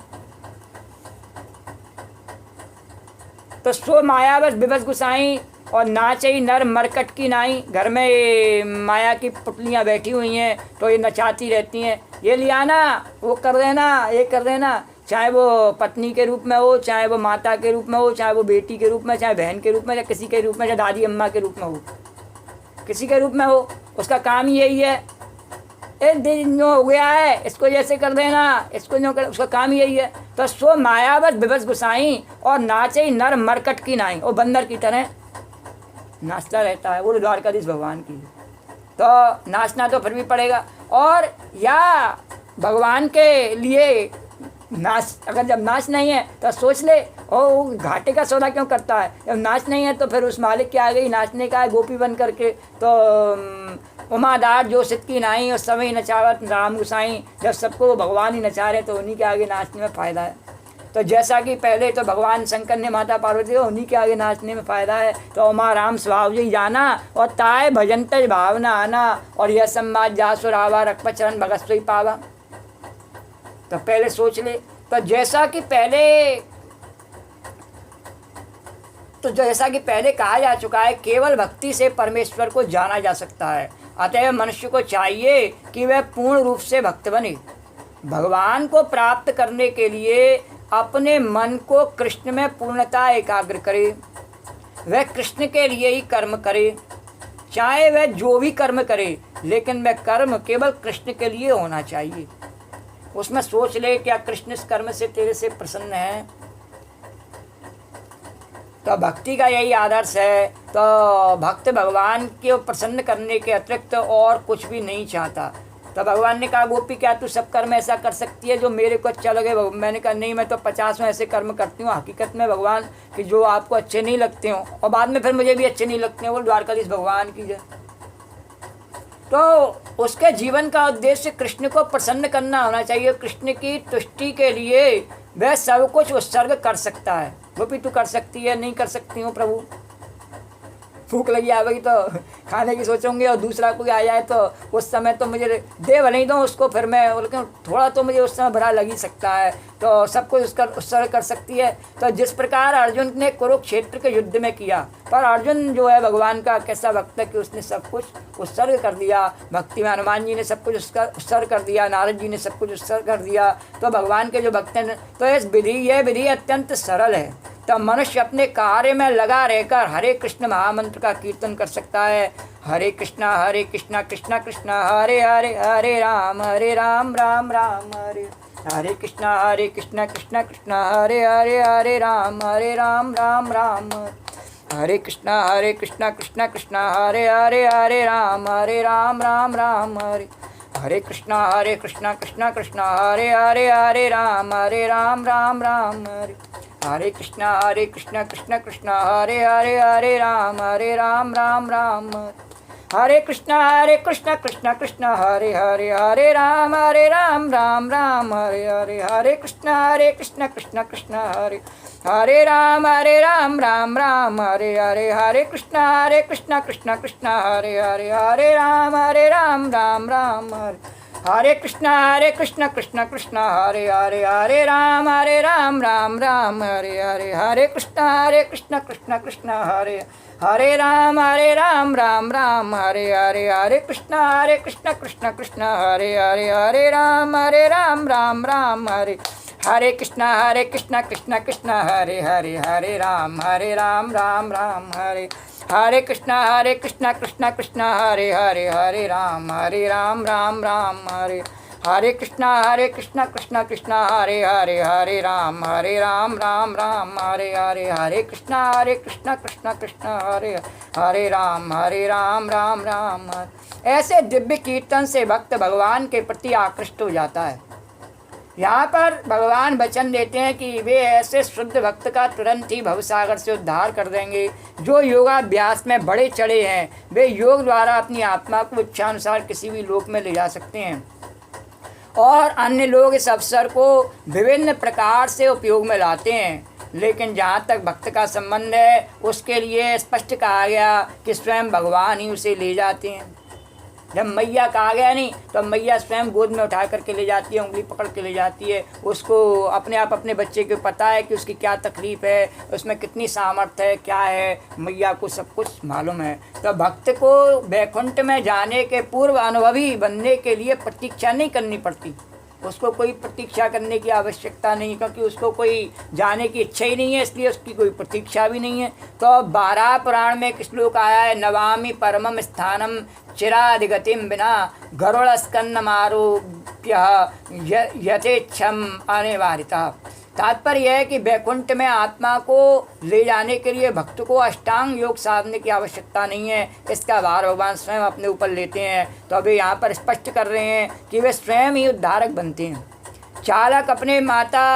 बालक अपने माता पिता द्वारा अपने आप रक्षित होता है, तो जिससे उसकी स्थिति सुरक्षित रहती है। और इसी प्रकार भक्त को योगाभ्यास द्वारा अन्य लोकों में जाने के लिए प्रयत्न करने की आवश्यकता नहीं होती, अपितु भगवान अपने अनुग्रह व स्वयं ही अपने पक्षी वाहन गरुड़ पर सवार होकर तुरंत आते हैं और भक्त को भवसागर से उबाल लेते हैं। द्वारकाधीश भगवान की जय। तो कोई कितना ही कुशल तैराक क्यों न हो और कितना ही प्रयत्न क्यों न करे, किंतु समुद्र में गिर जाने पर वह अपने को नहीं बचा सकता। किंतु यदि कोई आकर उसे जल से बाहर निकाल दे तो वह आसानी से बच जाता है। इसी प्रकार भगवान भक्त को इस भवसागर से निकाल लेते हैं और मनुष्य को केवल कृष्ण भावनामृत की सुगम विधि का अभ्यास करना होता है और अपने आप को अनन्य भक्ति में प्रवृत्त करना होता है। किसी भी बुद्धिमान व्यक्ति को चाहिए कि वह अन्य समस्त मार्गों की अपेक्षा भक्ति योग को चुने। नारायणीय में इसकी पुष्टि इस प्रकार हुई है कि यावै साधन संपत्ति पुरुषार्थ चतुष्टये तया बिना तलान्नीति और नरी नारायण श्रेया। इस श्लोक का भावार्थ यह है कि मनुष्य को चाहिए कि न तो सकाम कर्म के विभिन्न विधियों में उलझे और न ही कोरे चिंतन से ज्ञान का अनुशीलन करे। जो परम भगवान की भक्ति में लीन है वह उन समस्त लक्ष्यों को प्राप्त करता है जो अन्य योग विधियों, चिंतन, अनुष्ठानों, यज्ञों, दानों, पुण्यों आदि से प्राप्त होने वाले हैं। तो भक्ति का विशेष यही वरदान है। तो केवल कृष्ण के पवित्र नाम हरे कृष्णा कृष्णा कृष्णा हरे हरे, हरे राम राम राम हरे हरे का कीर्तन करने से ही भक्त सरलता तथा सुखपूर्वक परम धाम को पहुंच जाता है। लेकिन इस धाम को अन्य किसी धार्मिक विधि द्वारा प्राप्त नहीं किया जा सकता है। तो भगवद गीता का निष्कर्ष 18वें अध्याय में इस प्रकार व्यक्त हुआ है कि सर्वधर्मान परित्यज्य मामेकं शरणं व्रज अहम त्वां सर्वपापेभ्यो मोक्षयिष्यामि मा शुचः। तो आत्म साक्षात्कार की अन्य विधियों को त्याग कर केवल कृष्ण भावनामृत में भक्ति संपन्न करनी चाहिए और इससे जीवन की चरम सिद्धि प्राप्त की जा सकती है। मनुष्य को अपने गत जीवन के पाप कर्मों पर विचार करने की आवश्यकता नहीं रह जाती, क्योंकि उसका उत्तरदायित्व भगवान अपने ऊपर ले लेते हैं। अतः मनुष्य को व्यर्थ की आध्यात्मिक अनुभूति में अपने उद्धार का प्रयत्न नहीं करना चाहिए। जैसे कहते हैं नहीं, मैली चादर ओढ़ के कैसे द्वार तुम्हारे आऊँ, तो धोता रहे बेटा बेटा जिंदगी भर। भगवान ने कहा अरे आना है तो आजा, मैंने पहले कहा कोट पेपर पर लागे जाओ, आए शरण तजो नहीं ताऊ आजा। तो हम अगर संकोच में ही सोचते रहें तो कभी भगवान की शरण में नहीं जा सकते, कभी भी हम इतने निर्मल नहीं हो सकते। चादर फट जाएगी, साफ नहीं हो पाएगी। तो द्वारकाधीश भगवान की जय। तो व्यर्थ अतः मनुष्य को व्यर्थ की आध्यात्मिक अनुभूति में अपने उद्धार का प्रयत्न नहीं करना चाहिए। उसे ये नहीं सोचना चाहिए अरे जैसा है वैसा आया शरण में, कोई परेशानी नहीं है। तो अब प्रत्येक व्यक्ति को चाहिए कि वह परम शक्तिमान ईश्वर कृष्ण की शरण ग्रहण करे। तो यही जीवन का सर्वोच्च सिद्धि है। बोलो द्वारकाधीश भगवान की जय। तो आज की किताब को यही विश्राम देते हैं, चाय कथा कल करेंगे। श्री राधे गोविंद भज मन श्री राधे गोविंद भज मन श्री राधे जय जय राधे जय श्री राधे जय जय राधे जय श्री राधे गोविंद भज मन श्री राधे। या देवी सर्वभूतेषु कथारूपेण संस्था नमस्तस्यै नमो नमः। या देवी सर्वभूतेषु मातृरूपेण संस्था नमस्तस्यै नमो नमः। ओम सर्वमंगल मांगल्ये शिवे सर्वार्थ साधके शरण्ये त्र्यंबके गौरी नारायणी नमोस्तुते। नमो नमो दुर्गे सुखकरणी, नमो अम्बे दुख हरणी। निरंकार है ज्योति तुम्हारी, त्यों लोक फैली उजी। शशि ललाट मुख महाविशाला, नेत्र लाल भ्रुकुटी विकराला। रूप मात को अधिक सुहावे, दरस करे जन अति सुख पाव। तुम संसार शक्ति लोकी ना, पालन हेतु अन्न धन दीना। अन्नपूर्णा हुई जगपाला, तुम ही आदि सुंदरी। प्रलय काल सब नासनहारी, तुम गौरी शिव शंकर प्यारी। शिव योगी तुम रे गुण गामे, ब्रह्मा विष्णु तुम्हें नित्य ध्यामे। रूप सरस्वती का तुम धारा, दस बुद्धि ऋषि मुनि नोबारा। धरो रूप नरसिंह को अम्बा, प्रगट वही फाड़ कर खम। रक्षा कर प्रहलाद बचायो, हिरणाकुश को स्वर्ग पठायो। लक्ष्मी रूप धरो जग माही, श्री नारायण अंग समाई। क्षीर सिंधु में करत बिलासा, दया सिंधु दीजय मन आशा। हिंगलाज में तुम्ही भवानी, महिमा तब नहीं जाए बखान। मातंगी धूमावती माता, भुवनेश्वरी बगला सुखदाता। श्री भैरव तारा जगतारिणी, छिन्न भाल है दुख निव। हे हरिवाहन सो भवानी, लागुर वीर चलत अगवानी। कर में खप्पर खड़ग बिराजे, जाको देख काल डरवाजे। सोए अस्त्र और त्रिशूला, जाते शत्रु यसूला। नगर कोट में तुम्ही विराजत त्यों, लोक में डंकावा। गुर्जर जनी महाविद्या मैया की जय। सुमन समदानव तुम्हारे, रक्त बीज संकन संगारे। मैं सासुर दैत्य अभिमानी, जय अगवार मही अकुल। रूप कराल काल को लारा सेन सहित तुम ते संगारा परी गाड़ संतन पर जब जब भई साय मात तुम तब तब अमरपुरी और बासव लोका तब मैं माँ सब रहे ज्वाला में है ज्योति तुम्हारी तुम्हें सदा पूजे नर नार प्रेम भगत से जो जस गावे दुख दारिद्र निकट नहीं आवे ध्यावे तुम्हें जो नर मन लाई जन्म मरण ते सो छुट जोगीश्वर मन कहते पुकारी योग नोय बिन शक्ति तुम्हारी शंकर आचार्य तप कीनो काम क्रोध जीत सब लीनो निस दिन ध्यान धरो शंकर को कौ काल नहीं सुमरो तुमको शक्ति रूप को मरम न पायो गई शक्ति गई तब मन पछतायो शरणागत हो कीर्ति बखानी जय जय जय जगदम्ब भव भई प्रसन्न आदि जगदम्बा दई शक्ति नहीं कीन विलम्बा मुको मात कष्ट अति गेरो तुम मिन कौन हरे दुख मेरो आशा तृष्णा निपट सतावे रिप मुहुरक मोहि अति डर पावे